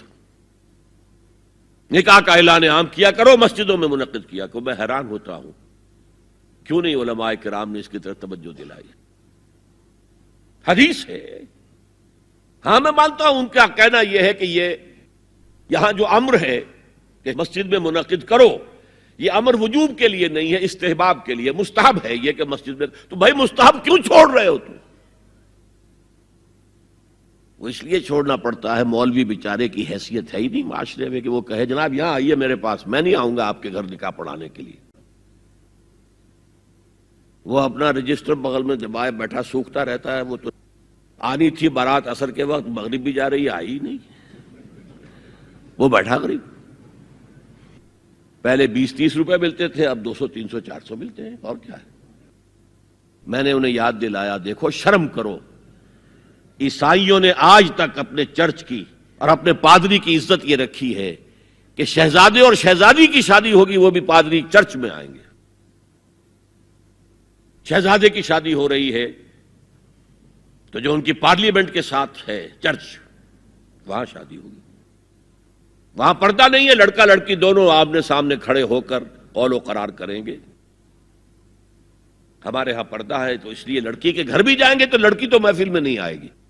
لڑکی کا ایک وکیل ہوگا، وہ وکیل اجازت لے کر آئے گا، 2 اس کے گواہ ہوں گے، اس کے سامنے اجازت لی گئی، پھر وہ نکاح خواہ کو اجازت دیں گے، وہ نکاح پڑھا دیں گے. پہلی بات یہ ہو گئی کہ نکاح مسجد میں. نمبر 2، نکاح کے موقع پر کوئی دعوت طعام نہیں، کوئی ثابت نہیں. دعوت طعام صرف ایک ہے، وہ ولیمہ ہے. اور اس قدر معقول بات ہے، سب باپ اپنے سینوں پر ہاتھ رکھ کر سوچیں اور میری بات سنیں. کیا بیٹی کو گھر سے رخصت کرنے کا وقت جو ہے وہ خوشی کا وقت ہوتا ہے؟ جب بیٹی گھر سے جا رہی ہو، کوئی جانور بھی آپ قربانی کے لیے، کوئی مینڈھا کو بکرا لے آئیں 8-10 دن پہلے اور بچے مانوس ہو جائیں تو وہ جب آپ ذبح کرتے ہیں تو پچھاڑے کھاتے ہیں کہ نہیں بچے؟ اور یہ لخت جگر ہے، نور چشم ہے، 18 20 22 برس گھر میں رہی ہے، وہ جا رہی ہے. خوشی نہیں ہے وہاں، صرف یہ ہوتا ہے اے سائی آف ریلیف کہ ایک ذمہ داری کا بوجھ تھا، اللہ نے آج پورا کرا دیا، اتروا دیا بوجھ. پھر بھی اندیشہ ہوتا ہے، پتہ نہیں مزاج ملے نہ ملے. نئے ماحول میں جا رہی ہے، وہاں جا کر ایڈجسٹ ہو یا نہ ہو، اندیشے پھر بھی ہوتے ہیں ذہن کے اندر۔ تو ان سے مرغ پلاؤ کھانا اور متنجن کھانا کوئی معقول بات نہیں ہے۔ معقول بات کیا ہے؟ لڑکا، اس کا گھر آباد ہوا ہے، وہ ولیمہ کرے، اس پر باقاعدہ احادیث اولبو ولو بشاتن، ولیمہ ضرور کرو چاہے ایک ہی بکری ہو تمہارے پاس، ذبح کرو، کاٹو، کھلاؤ گوشت اپنے دوستوں کو، احباب کو۔ یہاں تک کہا کہ بیس طعام طعام الولیمہ، برا کھانا ہے ولیمے کا کہ اس میں غریبوں کو نہیں بلایا جاتا۔ ظاہر بات ہے مسلی کھلانے کے لیے تو ولیمہ نہیں ہوتا، اپنے احباب کو، دوستوں کو بلایا جاتا ہے۔ پھر بھی میں تم سے کہتا ہوں کہ جسے ولیمے کے لیے بلایا جائے وہ اگر نہیں جائے گا تو اللہ اور اس کے رسول کے حکم کی نافرمانی کرے۔ تو جس رسول نے اتنی تفصیل سے حکم دیا ہو ایک دعوت کا، وہ دوسری دعوت میں بھی خیر ہوتا میں بیان کرتا۔ جب نکاح مسجد میں اور کوئی دعوت طعام نہیں تو بارات کا تصور خلاص۔ بارات کس بلا کا نام ہے؟ قرآن میں تو کوئی ذکر ہی نہیں، عربی میں یہ لفظ ہی نہیں۔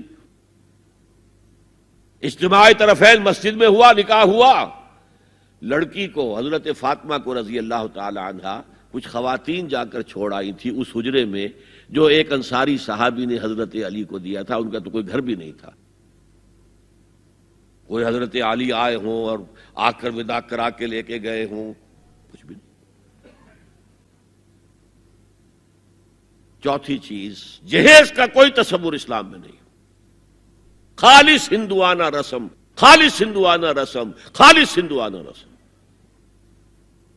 ہندوؤں میں کیوں ہے؟ وہ اس لیے ہے، معقول بات ہے کہ لڑکی کا وراثت میں کوئی حصہ ہے ہی نہیں، وہ تو جب گھر سے نکل رہی ہے کچھ دے دلا کے رخصت کر دو، دان دہیج، یہ خیرات ہے، لڑکی کا حق کوئی نہیں ہے گھر پر۔ اسلام میں تو لڑکی وارث ہے، والد فوت ہوں گے وراثت تقسیم ہوگی، والدہ فوت ہوں گی کوئی ان کی ہے ملکیت وہ تقسیم ہوگی۔ شادی کے موقع پر کوئی جہیز اسلام میں نہیں، قطعاً نہیں۔ غلطی سے حضرت فاطمہ کے جہیز کو جہیز کہہ دیا گیا، وہ جہیز کیا تھا؟ ایک پیسہ بھی حضور کے اپنی جیب سے نہیں تھا۔ اس شادی میں خاص بات کیا تھی کہ دولہا کے ولی بھی حضور ہی ہے، اور کون ہے؟ علی کا کون تھا مدینے میں؟ اور دلہن کے والد بھی حضور ہیں۔ اب حضور پوچھتے ہیں حضرت علی سے، تمہارے پاس مہر دینے کے لیے کچھ ہے؟ عرض کیا میرے پاس تو کچھ نہیں ہے۔ وہ فقراء صحابہ میں سے تھے۔ فرمایا مہر تو دینا ہے، تمہارے پاس ایک زرہ ہوتی تھی؟ جی ہاں زرہ تو ہے۔ انہوں نے یہ سمجھا زرہ تو جہاد کے لیے ہے، کوئی وہ دولت تو نہیں ہے۔ فرمایا جاؤ اسے بیچو یا گروی رکھ کے قرض لے کر آؤ۔ وہ گئے، حضرت عثمان نے خرید لی، اور کچھ دنوں کے بعد واپس کر دی ہدیتاً، یہ زرہ میں ہدیہ آپ کو کر رہا ہوں۔ اس وقت اگر کہتے چھوڑو علی، کہاں تو لو میں پیسے دے دیتا ہوں تمہیں، تو ان کی طبیعت پر بار ہوتا۔ اس پیسے سے حضور نے کچھ پیسے گھر بھیجے اندر، دلہن کو ذرا تیار کر دو، اور کچھ پیسوں سے وہ ایک گدا جس میں کھجور کی کھال بھری ہوئی تھی، اور 2 تکیے جس میں کھجور کی کھال بھری ہوئی تھی، ایک مشکیزہ، کنویں سے پانی تو لانا ہی ہے نا، ایک چکی، جو ہو یا گیہوں ہو پیسنا تو ہے نا، کوئی 1-2 برتن اور، اللہ اللہ خیر صلی اللہ، یہ تھا جسے جہیز کہتے ہیں، جس میں ایک پیسہ بھی حضور کا شامل نہیں ہے۔ وہ حضرت فاطمہ کا مہر تھا جسے بنایا گیا، ورنہ مدینے ہی میں دوسری آپ کی صاحبزادی کا نکاح حضرت عثمان سے بھی ہوا، کہیں ذکر ہے جہیز کا؟ حضرت عثمان کا گھر بھرا ہوا، ہر چیزیں موجود، وہاں تو کسی جہیز کا تذکرہ نہیں۔ بہرحال یہ شادی کو آسان کرو، زنا کو مشکل بناؤ۔ یہاں شادی کے لیے 9 من تیل ہوگا تو رادھا ناچے گی، ورنہ یہ کہ بڑی ہو رہی ہے، عمر ہو رہی ہے، سب کچھ ہو رہا ہے، لیکن کچھ تقاضے تو ہے نا، آخر کچھ تو کرنا ہوتا ہے نا، آخر کچھ نہ کچھ لوگوں کو تو کھانا کھلانا ہی ہوتا ہے نا، بارات تو آخر آئے گی ہی نا، کچھ نہ کچھ تو دینا ہی ہوگا، کچھ جوڑے کپڑے، کچھ یہ اسلام کا فلسفہ جو میں نے 4-5 باتیں آپ کو بتا، فلسفہ یہ ہے کہ لڑکی کے باپ پر 1 پیسے کا بوجھ نہیں، اس نے لڑکی پال پوس کے تمہارے حوالے کر دیا، اب اور کیا چاہتے ہو تم؟ سارا مرد آزماں مرد آفرین، مرد کو چیلنج دیا ہے، تم مرد ہو، مہر تم دو گے۔ اور سب سے بڑھ کر کیا ہو رہا ہے آج کل بھی ہوتا ہے، وہ ہمارے ایک کچھ کام ہوتے ہیں اسلامی، وہ بھی ہے، کچھ وہی ہندوانہ پس منظر۔ نکاح کی محفل میں چھوارے کون لے کے آتا ہے جی؟ لڑکے والے۔ اور پلاؤ کن سے کھاتے ہیں بھائی؟ جس کو تمہیں مرغ پلاؤ کھلا رہا ہے وہ چھوارے نہیں بانٹ سکتا تھا؟ یہ ہے اسلام اور غیر اسلام کا امتزاج۔ چھوارے لڑکے والے لے کر آئیں گے اور پھر دعوت اڑائیں گے لڑکی والوں کی طرف سے۔ اب میں آ رہا ہوں تیسرے موضوع پر، اس کا تعلق بھی بنیادی طور پر خاندانی نظام کی مضبوطی کے لیے۔ خاندانی نظام مضبوط رہے گا جبکہ شوہر اور بیوی کی جتنی جنسی دلچسپی ہے وہ صرف آپس میں مرکوز ہو، شوہر کی بیوی پر، بیوی کی شوہر پر۔ ادھر ادھر نگاہیں جائیں گی، کوئی عورت دیکھی نگاہوں میں کھب گئی، وہی خواب میں آئے گی، اپنی بیوی کی طرف سے توجہ ہٹ جائے گی، اور یہ چیز، وہ بانڈ آف لو جو ہے بٹوین دی اسپاؤسز، اس کو کمزور کر دے گا۔ جنسی آوارگی نہ ہو، عورت کو چھپا کر رکھا جائے، وہ مستورات ہمارے ہاں کہلاتی تھی، مستورات۔ پردے کا جو احکام ہے اس جنسی بے راہ روی کو روکنے کے لیے، حسن کہتے ہیں عربی زبان میں قلعے کو، اور جو عورت ان تمام پردوں میں ہے، پردے کہہ رہا ہوں میں، ایک نہیں، اس کو محسنہ کہتے ہیں کہ وہ قلعے کے اندر ہے۔ یا تو وہ خاندان کے اندر رہ رہی ہے، بھائیوں کی اور باپ کی پشت پناہی حاصل ہے اسے، وہ اس کی عصمت و عفت کے محافظ ہیں، یا وہ شوہر کے گھر میں آ گئی ہے تو وقرن فی بیوتکن، اپنے گھروں کے اندر رہو وقار کے ساتھ، تو وہ ایک قلعے کے اندر ہے، محسنات۔ اب دیکھیے اس زمانے کی منافقت سب سے بڑی کیا ہے۔ ایک طرف نفسیات میں کہتے ہیں کہ فرائیڈ بابا آدم ہے جدید نفسیات کا، اور وہ کہتا ہے کہ انسانوں میں سب سے بڑا جذبہ، سب سے بڑا موٹیو جنسی ہے۔ اللہ نے بڑی کشش رکھی ہے، مرد میں عورت کے لیے، عورت میں مرد کے لیے، لیکن عورت پیسیو ہے مزاجن، وہ اقدام نہیں کرتی، آگے نہیں بڑھتی، مرد اقدام کرتا ہے، آگے بڑھتا ہے۔ یہ جو کشش ہے، اس کے نتیجے میں مرد اور عورت کے درمیان بے حجابی گویا کہ آگ پر تیل ڈالنا ہے، آگ بھڑکے گی۔ اسلام نے اس کو روکا ہے، پورا نظام اس کا معاشرتی، ایک بہت بڑا پردہ پورے معاشرے میں ہے، بہت بڑا پردہ، جیسے یہ چھوٹا سا پردہ آپ کو نظر آ رہا ہے نا، ادھر عورتیں ادھر مرد ہیں۔ اسلامی معاشرہ سیگریگیٹڈ ہے، مخلوط معاشرہ نہیں ہے، عورتوں کا اپنا دائرہ کار ہے، مردوں کا اپنا ہے، کما کر لانا مرد کا کام ہے، عورت کا کام نہیں ہے۔ وہ گھر میں خوش اسلوبی کے ساتھ رہے، اچھے انداز میں پکائے، شوہر کا استقبال مسکراہٹ کے ساتھ کرے، جب وہ گھر واپس آ رہا کام کر کے، بچوں کی دیکھ بھال کرے۔ اور اس اعتبار سے میں کہا کرتا ہوں، قوم کا حال جو ہے پریزنٹ، یہ مردوں کے حوالے، اور قوم کا مستقبل عورتوں کے حوالے، مستقبل اگلی نسل، اس کی صحیح تربیت ہوگی، ماں کے دودھ کے ساتھ اس کے اندر اسلام اور ایمان کے جذبات جائیں گے۔ آج تو وہ دودھ پلانا بھی ختم ہوا، بوتل کا دودھ، ڈبے کا دودھ، جس کی وجہ سے ریسرچ یہ بتاتی ہے کہ کینسر آف بریسٹ کا سب سے بڑا سبب جو ہے دودھ نہ پلانا ہے، سب سے بڑا، اس لیے کہ اللہ تعالیٰ نے ہر عضو کا ایک فنکشن رکھا ہے، آپ فنکشن روک دیں گے اس میں خرابی آئے گی۔ آپ آنکھوں پر 1 سال تک پٹی باندھے رکھیے، آپ کی بینائی زائل ہو جائے گی، کیا کرنا پھر اب اس کا؟ آپ یہاں پر پلاسٹر چڑھا دیجئے، 1 سال تک جوڑ آپ کا جام ہو جائے گا، اب نہیں، آپ کھول دیجئے پلاسٹر، وہ ہلے گا نہیں۔ اس اعتبار سے وہ جو اقبال کہتا ہے مادراں را اسوہ کامل بطول، حضرت فاطمہ زہرا، ماؤں کے لیے کامل اسوہ حضرت فاطمہ رضی اللہ تعالیٰ عنہ، آسیہ گرداں و لب قرآن سرا، وہ چکی پیستی تھی اور زبان سے قرآن پڑھتی جاتی تھی۔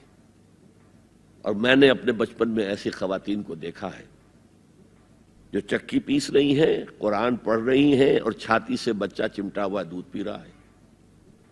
اب وہ جو دودھ اس بچے کے حلق میں جا رہا ہے، پیٹ میں جا رہا ہے، اس کی کیا تاثیر ہوگی؟ بطول باش و پنہا شو ازی عصر کہ در آغوش شبیر بگیری، اے مسلمان عورت بطول بن جا، زہرا بن جا، اور اس عصر سے پنہا ہو جا، چھپ جا، علیحدہ ہو جا، تاکہ تیرے آغوش میں حسین جیسا بچہ پیدا ہو۔ یہ پہلا ہے حجاب، سیگریگیشن آف سیکسز۔ میں نے ضیاء الحق صاحب سے کہا تھا، کیونکہ ان کی شورا میں شمولیت کی میں نے جو ہے دعوت قبول کر لی تھی، مشورہ دینا ہے۔ میں اپنے مسجد کے ممبر سے بھی مشورے بھی دیتا ہوں، تنقیدیں بھی کرتا ہوں۔ جیسے انگریزی کا محاورہ right from the horse's mouth, تو right into the horse's ears کچھ کہا جا سکے تو اچھی بات ہے۔ میں نے ان سے کہا آپ نے پی آئی اے کو ڈرائی کر دیا، شراب بند کر دی، اچھا کام کیا، بہت عمدہ کیا۔ دنیا تو یہی کہے گی نا کہ دقیانوسی ہیں، چلیے برداشت کریں، لیکن یہ ایئر ہوسٹسز جو جاتی ہیں کرو کے ساتھ اور 2 ہفتے باہر رہتی ہیں، یہ کون سے اسلام کی روح سے جائز ہے؟ عورت محرم کے بغیر حج کو نہیں جا سکتی، محرم کے بغیر عمرے کے لیے نہیں جا سکتی، اور یہ قانون تھا پاکستان میں۔ میں نے کہا آپ عورت کو نہیں جانے دیتے حج کے لیے، حالانکہ وہ ادھیڑ عمر کی ہوتی ہیں، عموماً بوڑھی ہوتی ہیں۔ ہمارے یہاں جوانی میں کون کرتا ہے حج؟ بہت شاذ۔ یہ تو آپ کو نظر آئے گا جاوا، سماٹرا، انڈونیشیا، ملائیشیا، وہاں سے جوان جوڑے نکاح کے بعد پہلا کام حج۔ کہ ہمارے ہاں تو بڈھے ٹھیرے گئے ہوئے ہوتے، اور پہلے زمانے میں تو ان کو رخصت کر دیتے تھے کہ بس رخصت ہی ہو جائیں گے، یہ اب واپس نہیں آئیں گے اب۔ تو میں نے کہا یہ کون سا اسلام ہے؟ خاموش، چپ۔ میں نے کہا یہ ناشتے کی ٹرے اور کھانے کی ٹرے مرد نہیں رکھ سکتے سامنے؟ میرے خلاف باقاعدہ خواتین نے جلوس نکالے پاکستان میں جب میں نے پردے کی بات کی۔ گورنر سندھ کی بیوی جو ہے اس نے لیڈ کیا جلوس کو، مطالبہ کیا کہ ان کی ٹیلی ویژن کے اوپر جو ہے ان کا سامنے آنا بند کیا جائے۔ میں نے کہا ٹھیک ہے۔ بدا الاسلام غریبا ویسعود کما بدا فطوبی للغرباء۔ اسلام شروع ہوا تھا تو اسی حالت میں تھا کہ کوئی اس کو جانتا پہچانتا نہیں تھا، پھر جب اسلام غالب ہو گیا تو طاقتور کے تو سبھی دوست ہیں، سبھی پہچاننے والے، لیکن ان قریب اسلام پھر غریب ہو جائے گا۔ تو جو اسلام کی غربت کے ساتھ خود غریب ہو جائیں ان کے لیے مبارکباد۔ اسلام کا دامن نہ چھوڑیں، چاہے انہیں کہا جائے کہ یہ تو بڑے ہی دقیانوسی لوگ ہیں، بڑے کٹر لوگ ہیں۔ میں نے اس زمانے میں چیلنج کیا تھا، مجھے بتاؤ کیا فرق واقع ہوتا ہے؟ آپ کہیں گے عورتوں کو اگر ہم گھر میں بٹھائیں تو ہماری اکانومی سفر کرے گی، آدھی ہماری جو ہے لیبر وہ کام نہیں کرے گی۔ میں نے کہا where there is a will there is a way. Cottage industry کا انتظام کرو، نمبر 1، گھروں میں بیٹھ کر کام کریں۔ دوسری جنگ عظیم کے دوران ایک بڑا علاقہ تھا دلی میں جس کا ہر گھر کارخانہ بنا ہوا تھا، کرخندار، یہ ایک قوم کا نام پڑ گیا، کرخندار۔ چھوٹی چھوٹی مشینیں لگی، کہیں بٹن بن رہے ہیں، کہیں بکسوئے بن رہے ہیں، کہیں نکریں سل رہی ہیں، کہیں پینٹیں سل رہی ہیں، کہیں جو ہے کرتے سل رہے ہیں، قمیضیں۔ صبح کے وقت ٹرک آیا، خام مال دے گیا، شام کو آیا، تیار مال لے گیا۔ عورت نہ گھر سے نکلی نہ باہر گئی، کچھ نہیں، اور کام کیا، کما لیا۔ کاٹیج انڈسٹری کا انتظام کرو۔ اسی طریقے سے ایسے یونٹ بناؤ انڈسٹریل جس میں عورتیں کام کریں، عورتیں سپروائز کریں، ورکنگ آورز کم رکھو تاکہ وہ اپنے گھر کا کام بھی کر سکیں۔ کرو۔ عورتوں کے ہسپتال میں عورتیں مرد، عورتیں مریض، عورتیں ڈاکٹر، عورتیں مریض، عورتیں نرسز۔ مردوں کے ہسپتال میں فیمیل نرسز کا کیا کام ہے؟ کیا میل نرسز نہیں ہوتے؟ اور کیا آرمی کے اندر جو فارورڈ یونٹس ہوتے ہیں کہ جو جاتے ہیں محاذ کے اوپر، ان میں کوئی عورت نرس جاتی ہے؟ میل نرسز جاتے ہیں، حالانکہ سب سے زیادہ نرسنگ کی ضرورت وہاں ہوتی ہے۔ کسی کا بازو اڑ گیا ہے، کسی کی ٹانگ اڑ گئی ہے، کسی کے پیٹ میں آ کر کسی بم کا ٹکڑا جو ہے لگایا، تڑیاں باہر نکلی ہوئی ہیں، تو نرسنگ سب سے زیادہ وہاں ضروری ہے۔ وہاں تو فیمیل نرسز نہیں ہوتی، میل ہوتے۔ سیگریگیشن، سیگریگیشن، سیگریگیشن، یہ آگ اور پانی کا ملاپ درست نہیں ہے۔ تو بڑا، سب سے بڑا پردہ تو یہ ہے۔ دوسرا پردہ، دوسرا قلعہ، گھر کی چار دیواری۔ وَقَرْنَ فِي بُيُوتِكُنَّ وَلَا تَبَرَّجْنَ تَبَرُّجَ الْجَاهِلِيَّةِ الْأُولَىٰ۔ قرار پکڑو اپنے گھروں میں، وقار کے ساتھ رہو، ٹھہری رہو اپنے گھروں میں، اور بند سمر کر باہر نہ نکلو جیسے کہ تم جاہلیت کے دور میں نکلتی تھی۔ اس کو ہمارے ماڈرن لوگ کہہ دیتے ہیں یہ تو صرف ازواج مطہرات کے لیے تھا، اس سے بڑی جہالت کوئی نہیں ہو سکتی۔ دیکھیے ایک نقطہ، یہ شاید پہلے کبھی آپ کے ذہن میں نہ آیا ہو، ازواج مطہرات سے خاص کیوں خطاب کیا گیا؟ اس کی وجہ ہے اسی سورہ احزاب میں جس میں یہ مضمون آیا ہے وَقَرْنَ فِي بُيُوتِكُنَّ وَلَا تَبَرَّجْنَ تَبَرُّجَ الْجَاهِلِيَّةِ الْأُولَىٰ۔ اسی میں آیت آئی ہے لَقَدْ كَانَ لَكُمْ فِي رَسُولِ اللَّهِ أُسْوَةٌ حَسَنَةٌ۔ مسلمانوں تمہارے لیے اللہ کے رسول کی شخصیت کے اندر ایک نہایت عمدہ نمونہ ہے، اور یہ معجزہ ہے۔ مردوں کی ہر حیثیت کے لیے اسوہ ہے محمد صلی اللہ علیہ وسلم۔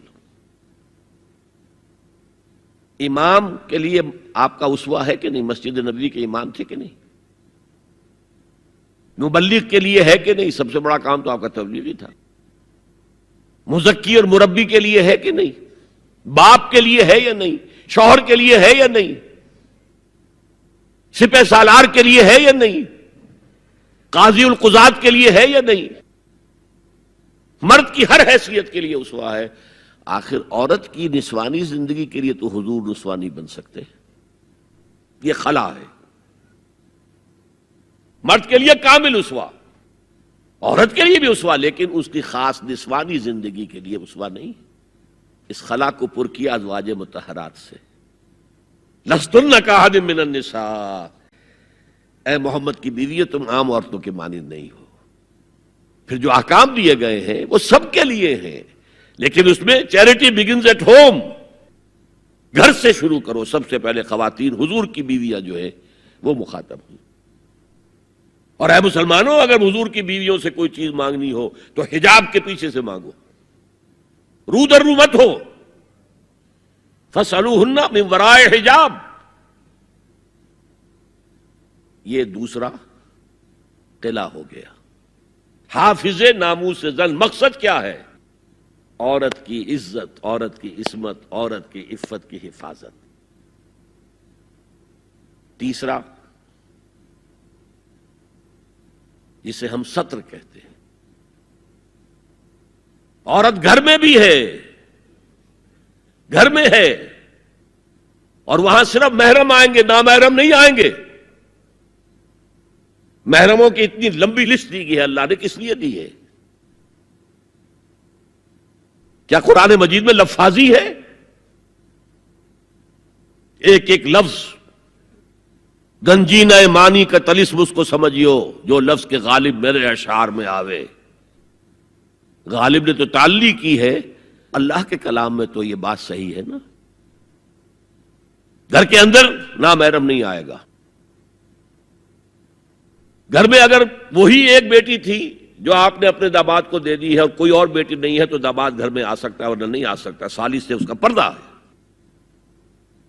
دیور سے بھابھی کا پردہ ہے، چچا زاد بھائی بہنوں کا پردہ ہے۔ چچا سے پردہ نہیں ہے، ماموں سے پردہ نہیں ہے، چچا زاد پردہ ہے، ماموں زاد پردہ ہے، خالہ زاد پردہ ہے، پھوپھی زاد پردہ ہے۔ یہ سارے احکام کس لیے دیے گئے؟ گھر کے اندر بھی ستر اور نگاہیں نیچی۔ مولانا حمید الدین فراہی نے ایک نکتہ بیان کیا کہ سورہ احزاب میں جو پردے کا بیان ہے وہ ہے گھر سے باہر کا پردہ۔ جب اے نبی کہہ دیجئے قل لازواجک و بناتک و نساء المؤمنین یدنین علیہن من جلابیبہن۔ جلباب کہتے تھے ایک بڑی چادر، کوئی عربوں کی تہذیب میں موجود تھی دو چیزیں، گھر میں ان کے ایک دوپٹہ ہوتا تھا جسے خمار کہتے تھے، خمار، خمرہن کا لفظ آیا ہے سورہ نور کے اندر۔ گھر سے باہر نکلتی ہوئی وہ اپنا پورا وجود ایک چادر میں لپیٹ لیتی تھی لیکن چہرے کا پردہ نہیں تھا۔ اب فرمایا گیا اے نبی اپنی بیویوں سے اور اپنی بیٹیوں سے اور اہل ایمان کی بیویوں سے، اب بات آگے بڑھ رہی ہے، اہل ایمان کی بیویاں شامل ہو گئی، اس لیے کہ تو ساری بات ہی ازواج مطہرات سے جو ہو رہی ہے، اس لیے ہو رہی ہے کہ وہ اسوہ بنے مسلمان خواتین کے لیے۔ ان سے کہہ دیجئے وہ اپنی چادروں کے پلو لٹکا لیا کریں۔ یہ جو گھونگھٹ کا تصور بعد میں ہوا ہے، یہ ہے تیسرا پردہ۔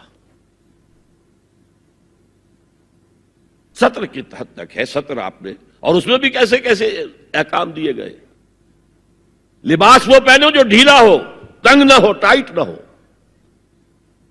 جو جسم کے نشیب و فراز کو واضح کر رہے ہو، اتنا باریک نہ ہو کہ جسم جھلک رہا اس میں سے۔ اور اس پر اضافہ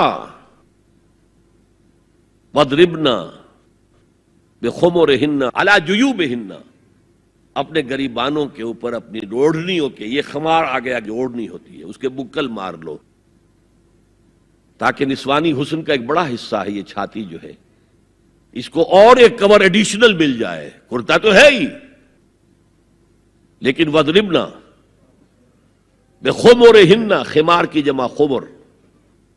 سورہ احزاب میں آیا جلابیب، جلباب کی جمع، وہ بڑی چادر جس میں لپٹ کر گھر سے نکلتی تھی۔ لیکن یہ کہ یہاں پر خمرہن، خمار کہتے ہیں اوڑھنی کو جو گھر میں بھی استعمال ہوتی ہے، تو وہ سر پر بھی ہو اور اس کا ایک بکل جو ہے تمہاری سینے پر بھی آ جائے، ایڈیشنل کورنگ۔ اس کے باوجود بھی نگاہیں نیچی رکھو،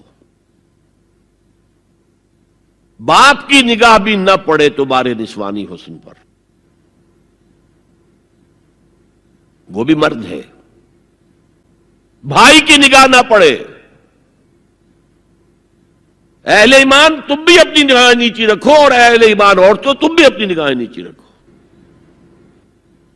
اور آج انسسٹ جو ہے، باپ کا بیٹی سے ملوث ہو جانا اور بیٹے سے ماں کا ملوث ہو جانا اور بہنوں اور بھائیوں کے درمیان، یہ اس قدر پھیل چکا ہے۔ امریکہ کے اندر وہاں سب سے مہنگے ڈاکٹر جو ہے وہ سائیکیٹرسٹ ہیں، سب سے مہنگی دوائیاں جو ہیں وہ دماغ امراضی کی ہیں، اور وہ سائیکیٹرسٹ کہتے ہیں کہ انسسٹ جو ہے، حرام رشتوں کے اندر جو ہے اگر زنا کا معاملہ ہو رہا ہو تو یہ سب سے بڑا سبب ہے دماغی امراض کا اس معاشرے کے اندر۔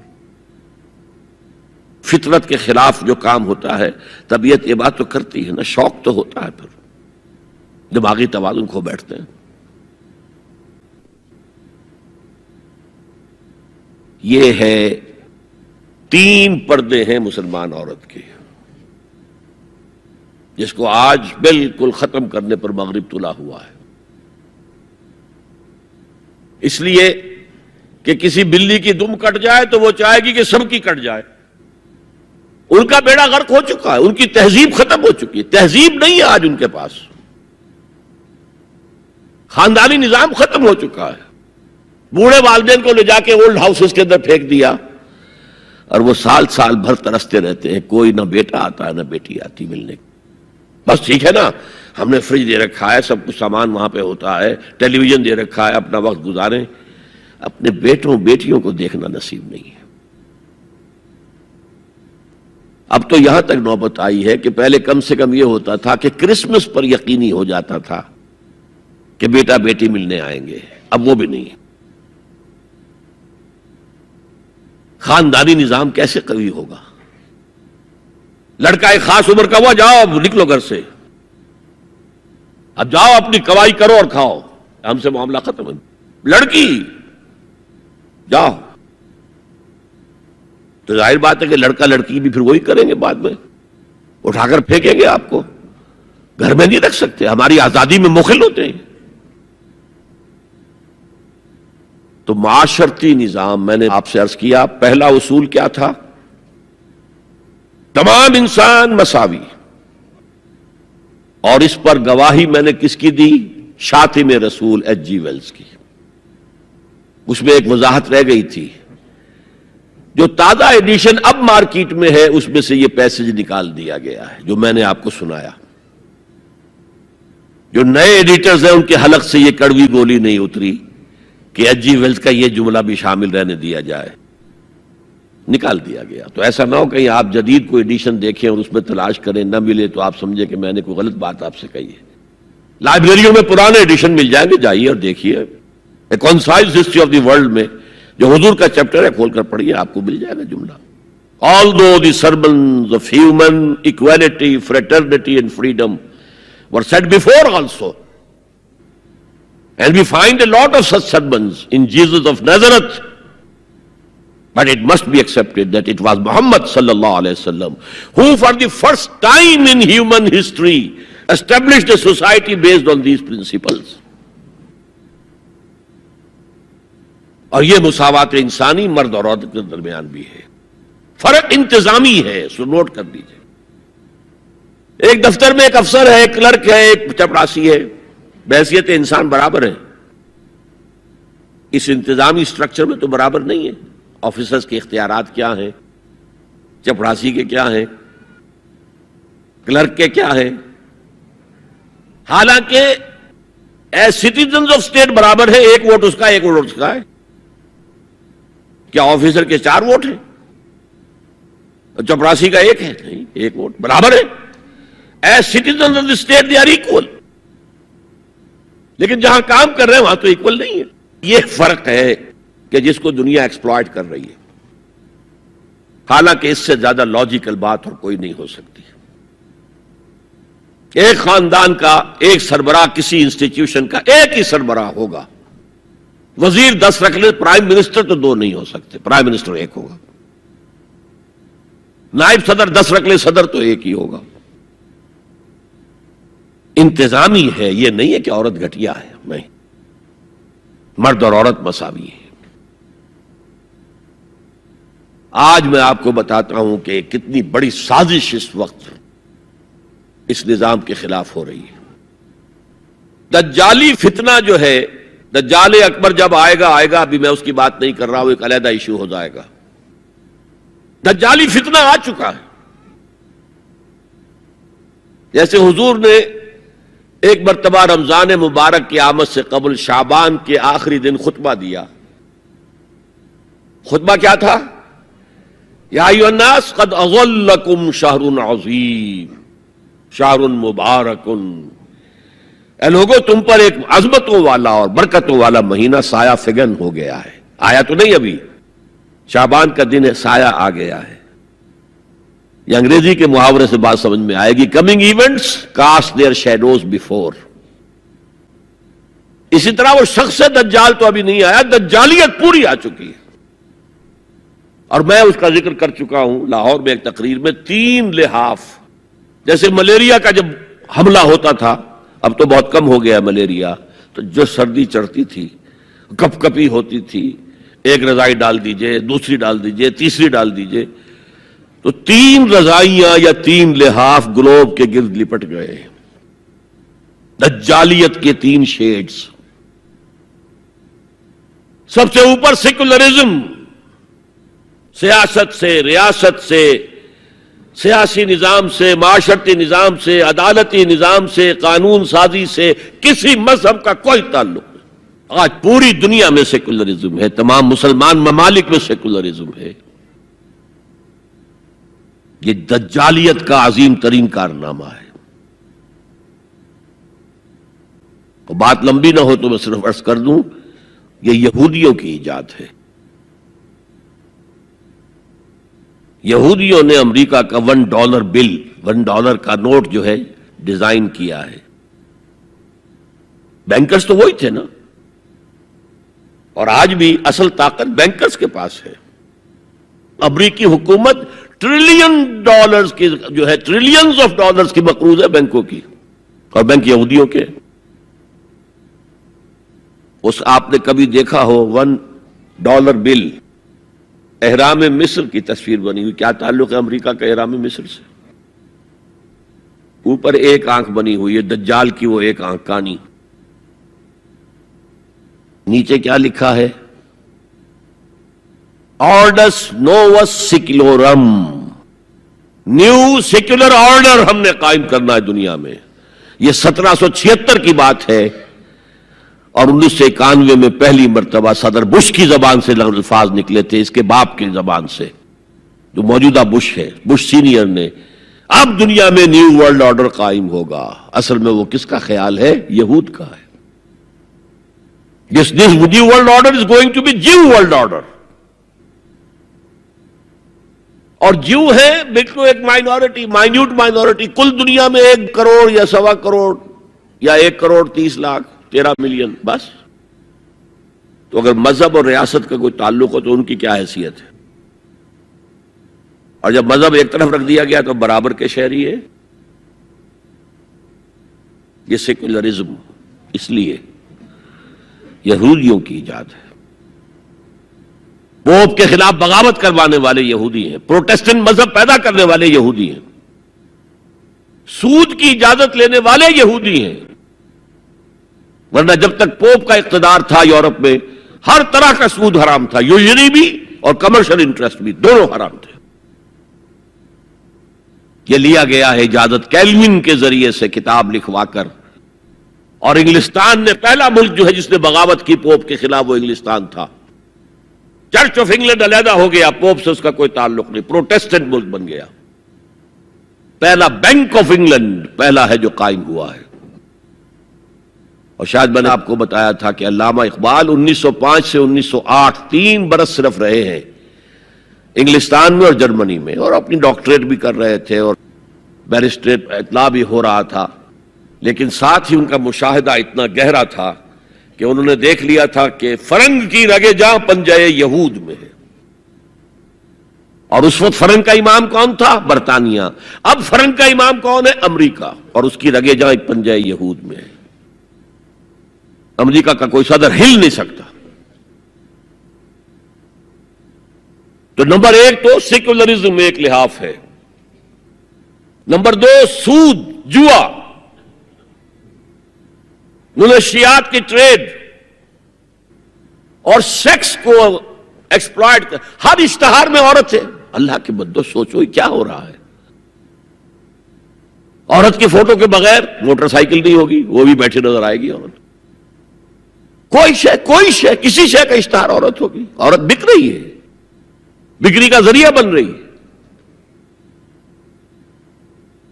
وہ انٹرسٹ، جوا، فحاشی اور اس کی بنا پر آمدنی، اس سب کا لحاف ہے جو پوری دنیا کو اپنے لپیٹ میں لے چکا ہے. کوئی مسلمان ملک اس سے آزاد نہیں. دجالیت کے 2 لحاف. ہاں ابھی تیسرے نظام پر جو میں نے کہا تھا سب سے نیچے، خاندانی نظام ہے، آئلی قوانین ہے، معاشرتی نظام ہے، سیگریگیشن آف سیکسز ہے، سطر کے احکام ہیں، حجاب کے احکام، یہ سب سے نیچے. ابھی اس سطح پر مغرب میں تو بربادی آ چکی، لیکن ابھی مشرق میں یہ خاندانی نظام کچھ باقی ہے. کچھ شرم و حیا کی بھی کوئی نہ کوئی قدر ہے، کوئی عصمت و عفت کا بھی کوئی معاملہ ہے. عصمت فروشی کو بھی برا کام سمجھا جاتا ہے، والدین کی خدمت کرنے کو بھی اچھا سمجھا جاتا ہے. یہ ویلیوز ابھی ہیں، ویسے تو پورے ایشیا میں ہیں لیکن زیادہ مسلمانوں میں. قرآن مجید میں 5 جگہ اللہ کے حق کے بعد فوراً والدین کا حق ہے. وَقَضَىٰ رَبُّكَ أَلَّا تَعْبُدُوا إِلَّا إِيَّاهُ وَبِالْوَالِدَيْنِ إِحْسَانًا. تیرے رب نے فیصلہ کر دیا ہے کہ اس کے سوا کسی کی بندگی نہیں کرو گے اور والدین کے ساتھ نیک سلوک کرو گے. اللہ کے حکم کے بعد، اللہ کے حق کے بعد والدین کا حق ہے. سورہ لقمان میں انشکر لی ولوالدیک، شکر ادا کرو میرا بھی اور اپنے والدین کا بھی. اور سورہ بنی اسرائیل میں تو کیا تفصیل آئی ہے. اما یبلغن عندک الکبر احدہما او کلاہما فلا تقل لهما اف ولا تنهرهما وقل لهما قولا کریما واخفض لهما جناح الذل من الرحمۃ وقل رب ارحمهما كما ربیانی صغیرا. اگر تمہارے والدین میں سے ایک یا دونوں تمہارے پاس بڑھاپے کی عمر کو پہنچ ہی جائیں، انہیں کبھی اف تک نہ کہنا، دل نہ توڑنا ان کا، چھاتی چوڑی کر کے بات نہ کرنا، ان سے کندھے جھکا کر بات کرنا، ادب سے گفتگو کرنا. قل لهما قولا کریما واخفض لهما جناح الذل من الرحمہ، اپنے کندھوں کو جھکا کر رکھنا. اور پھر کہنا، اللہ سے دعا کرنا، رب ارحمہما کما ربیانی صغیرا، پروردگار میرے ان والدین پر رحم فرمائیو جیسے کہ انہوں نے مجھے پالا تھا جبکہ میں چھوٹا سا تھا. تو خاندان کے نظام کو مستحکم کرنے کے لیے 3 ڈائمنشنز ہیں. جیسے ایک کمرہ ہے، چوڑائی ہے، لمبائی ہے، اونچائی ہے. پہلے تو شوہر اور بیوی کے درمیان بانڈ آف لو. اب یہ شوہر اور بیوی پیرنٹس بن گئے ہیں، والدین بن گئے، اولاد آ گئی. سیکنڈ ڈائمنشن ایڈ ہو گئی، ادب، عزت. اور بہن بھائی ہے، اخوت، جس کو کہ وہ کہہ رہا ہے جی ویلز بھی، فریٹرنٹی. خاندان کا ادارہ مستحکم. یہاں ایک نقطہ اور بیان کر دوں. لیگل لیول پر بیوی کے حقوق کم ہیں، شوہر کے زیادہ ہیں. الرجال قوامون علی النساء، سیدھی سیدھی بات ہے اور ہمیں ڈٹ کر کہنا چاہیے. یہ اس سے زیادہ معقول بات کوئی نہیں. کسی ادارے کے 2 سربراہ برابر کے اختیارات والے نہیں ہو سکتے، لیکن اخلاقی طور پر جو ماں کا حصہ ہے، باپ کا حصہ اس سے 1/3 ہے. قرآن مجید میں آیا ہے نا، حملتہ امہ وہنا علی وہن وفصالہ فی عامین ان اشکر لی ولوالدیک. اسے اٹھائے رکھا اس کی ماں نے اپنے پیٹ میں، کمزوری پر کمزوری جھیل. کمزوری تو ہو رہی ہے، اس کا خون چوس رہا ہے اندر، جھونک جو ہے وہ چوس رہی ہے خون اس کا. اور سب ماؤں کو تو اتنی نرشمنٹ موجود نہیں ہوتی کہ آپ پریگننسی میں اس کے لیے ضروری نرشمنٹ فراہم کر دیں. وہنن علی وہن، کمزوری پر کمزوری جھیل کر بھی اپنے پیٹ میں اٹھائے رکھا. وفصالہ فی عامین، اور پھر دودھ چھڑانا ہوا 2 سالوں میں. وہ جھونک جو ہے وہ پھر اس کی چھاتیوں سے چمٹ گئی. لہذا اس کا حق 3 گنا زیادہ ہے باپ سے. ایک صحابی حضور سے پوچھتے ہیں، حضور میرے حسن سلوک کا اولین مستحق کون ہے؟ فرمایا تمہاری والدہ. پھر پوچھا ان کے بعد کون؟ پھر کہا تمہاری والدہ. پھر پوچھا ان کے بعد کون؟ پھر کہا تمہاری والدہ. پھر پوچھا ان کے بعد کون؟ تو کہا تمہارے والد۔ 3 درجے۔ اور یہ جو فرمایا الجنت تحت اقدام الامہات، جنت تو ماؤں کے قدموں تلے ہے، یہ باپ کے بارے میں تو نہیں فرمایا۔ یہ ہے ایکویشن، بیلنس۔ اسلام قسط کی بات کرتا ہے، انصاف کی بات نہیں کرتا۔ انصاف تو یہ کہ آدھی روٹی ادھر دے دو آدھی ادھر دے دو، انصاف ہے، یہ اچھی چیز ہے۔ یہ قسط یہ ہے کہ بوجھ اٹھانا ہے تو جو زیادہ قوی ہے اس کو زیادہ بوجھ دو اٹھائے، اور جو کمزور ہے اسے کم بوجھ دو، یہ قسط ہے۔ تو اسلام نے عورتوں پر ذمہ داریاں کم رکھی، ان کے اختیارات کم رکھے، لیکن اولاد پر حق ماں کا 3 درجے فائق رکھا، اور اس سے وہ خاندان کا ادارہ جو ہے مستحکم ہوتا ہے۔ تو آج کیا سازش چل رہی ہے؟ ویسٹ تلا ہوا ہے ایسٹ کے اندر بھی خاندانی نظام کو ختم کرنے پر۔ پہلے کانفرنس ہوئی تھی، عالمی کانفرنس، ویمن فریڈم کی کانفرنس قاہرہ میں، پھر ہوئی بیجنگ کائرو، اور پھر بیجنگ +5 کانفرنس۔ بیجنگ کانفرنس کے 5 سال بعد یونائٹڈ نیشنز جنرل اسمبلی کے تحت ہوئی، اور ان سب کا مقصد کیا ہے؟ پروسٹیٹیوشن کو ایک باعزت پیشہ سمجھا جائے۔ یہ بھی محنت ہے نا، ایک مزدور اپنے جسمانی مسکولر طاقت استعمال کر رہا ہے، ویج لے رہا ہے، ایک عورت اپنے جن سے اس کو استعمال کر رہی ہے، لے رہی ہے۔ اب اس کا نام پتہ کیا رکھا گیا؟ Sex worker. سیکس ورکرز بالکل برابر ہوں گے، باعزت ہوں گے، ان کے کوئی آپ یہ نہیں کہہ سکتے کہ غلط کام کر رہے۔ ہومو سیکسولیٹی کو بھی ایک نارمل ایٹیٹیوڈ قرار دیا جائے، یہ اب نارمل نہیں ہے۔ آپ کو معلوم ہے امریکہ میں، سویڈن میں تو بہت پہلے سے تھا، برطانیہ میں تھا، ہومو سیکسول میرجز، 2 مردوں کی شادیاں ہو رہی ہیں، ان میں سے ایک شوہر ہے اور ایک بیوی ہے، اور رجسٹر ہو رہی ہے شادی، رجسٹر۔ اب امریکہ میں بھی شروع ہو چکی ہے، کئی سٹیٹس میں، کیلیفورنیا سے شروع ہوئی ہے، جو ہالی ووڈ اس کا گھر ہے۔ نمبر 3، طلاق اور وراثت میں مرد اور عورت برابر ہونے چاہیے، جب عورت چاہے طلاق دے دے۔ یہ نقشہ ہے جس کا نام پتہ کیا رکھا ہے؟ Social engineering programme of the United Nations organization.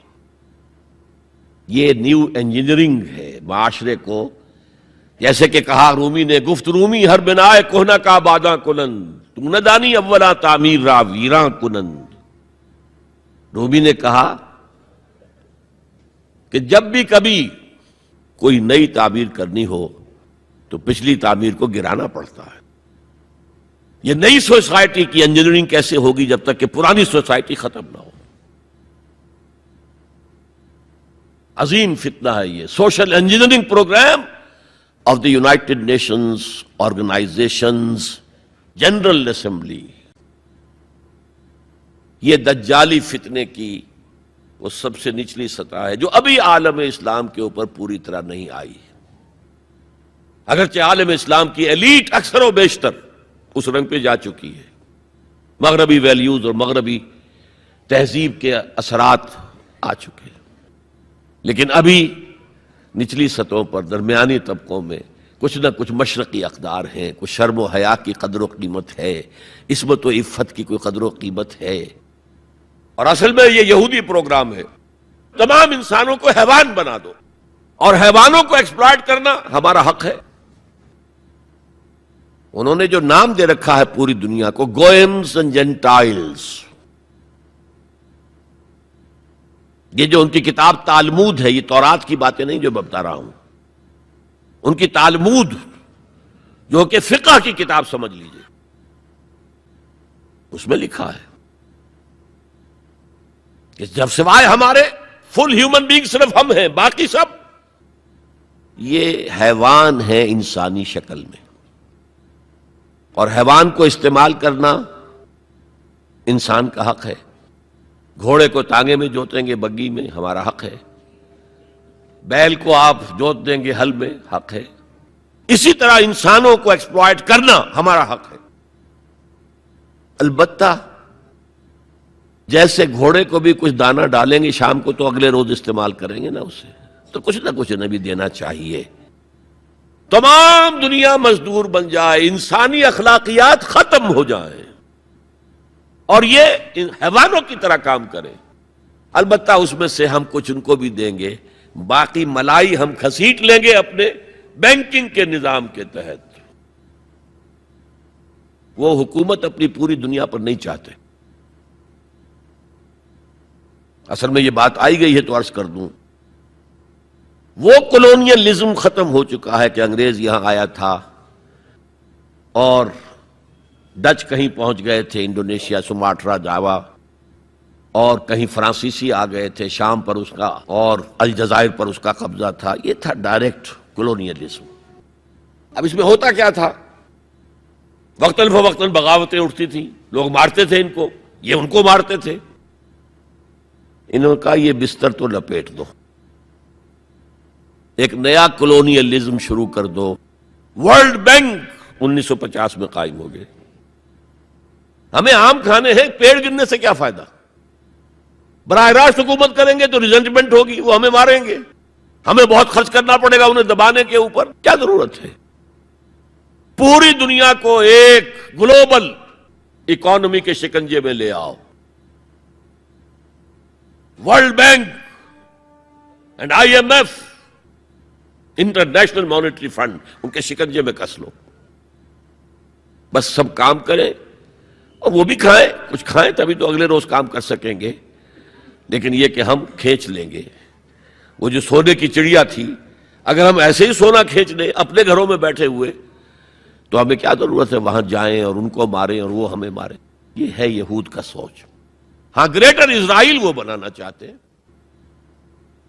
اور ایک ہی سبب ہے عراق پر حملے کا، ایک ہی سبب ہے. It's the beginning of coming into existence of greater Israel. Sharon نے کہہ دیا تھا، یاد ہوگا شاید، ان قریب عراق پر ہمارا قبضہ ہوگا. گریٹر اسرائیل میں عراق شامل ہے. پہلے کہتے تھے دریائے فرات تک، اب کہتے نہیں، دریائے دجلہ تک، ٹائگرس تک، یوفریٹ سے آگے بڑھ کر تاکہ سارا جو بھی زرخیز دو آبا ہے وہ بھی ہمارے قبضے میں آ جائے.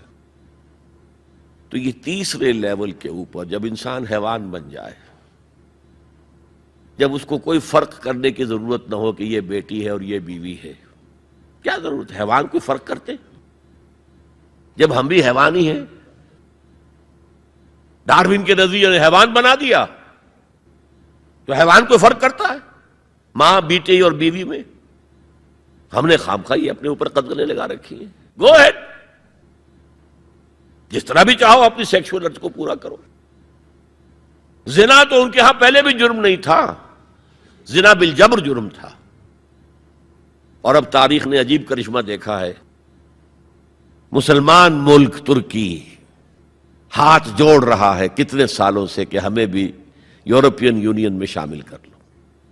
وہ بار بار ٹھوکریں مارتے دفع ہو جاؤ. اب انہوں نے کیا کیا ہے؟ یورپین یونین نے کہا تمہارے قوانین میں سے یہ قوانین جو ہیں ہمارے تصور کے خلاف ہیں. 181 قوانین میں انہوں نے ترمیم کر دی. Let it become compatible with the European Union's laws. آپ کو معلوم ہے محاورہ ہے، round peg in square hole fit نہیں ہوگا، یا square peg in round hole fit نہیں ہوگا. اس کے چاروں کونے تراش دو تاکہ جا سکے. اور سب سے بڑا جو مجھے صدمہ ہوا، اتا ترک کے اس ترکی میں زنا کوئی قابل سزا جرم نہیں تھا. اب یہ جو پارٹی آئی تھی، یہ کچھ کہا گیا تھا، کچھ اسلامی ذہن کے لوگ ہیں، یہ ہیں وہ ہیں، انہوں نے ایک بل جو ہے اپنی اسمبلی میں پیش کرنے کے لیے تیار کر لیا کہ زنا کو بھی قابل تعزیر جرم قرار دیا جانا چاہیے. یورپین یونین والوں نے شور مچا دیا، ایک طرف ہمارے ساتھ آنا چاہتے ہیں، دوسری طرف یہ کام کرنا چاہتے ہو، انہوں نے فوراً اپنا وہ بل واپس لے لیا۔ یہ حال ہے آج ہمارا، میرا یہ حال، بوٹ کی ٹو چاٹتا ہوں میں، اور ان کا یہ حکم دیکھ میرے فرش پر نہ رینگ، کیا کر رہا ہے؟ وہ بوٹ کی ٹو چاٹنے کے لیے فرش پر تو پڑنا ہی ہوگا نا، لیکن یہ کہ میرے فرش پر نہ رینگ، میرے قالین کو خراب نہ کر۔ اس تیسرا معاشرتی اور سماجی نظام کا معاملہ ہے کہ جو اس وقت ان کا ٹارگٹ ہے۔ اسی لیے میں نے اسے اپنی آج کی پوری گفتگو کا عنوان بنایا، سمجھیں کیا خطرات آ رہے ہیں، اپنی قدروں کی طرف پلٹے۔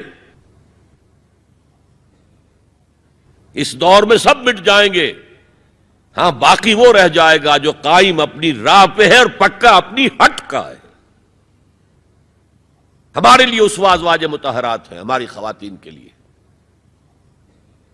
ان کا اختیار کیا جائے، ان کا نقش قدم پہ چلا جائے، اور پورے سماجی نظام کو، پورے معاشرتی نظام کو ان اقدار پر اٹھایا جائے کہ جو قرآن مجید نے ہمیں دی ہیں۔ یہی ہمارے لیے نجات کی راہ ہے۔ اقول قولی ھذا واستغفر اللہ لی ولکم ولسائر المسلمین والمسلمات۔ رب رب کر دے بڈھے ہو گئے اتے ملا پنڈت سارے، رب دا کھوج کھرا نہ لبا اتے نہ کیتے بئی نظارے، نہ کرب رب ہے کہندا جویں وچ قرآن سی پارے، پر بلے شاہ رب اونوں ملدا جیڑا یار تو تن من وارے۔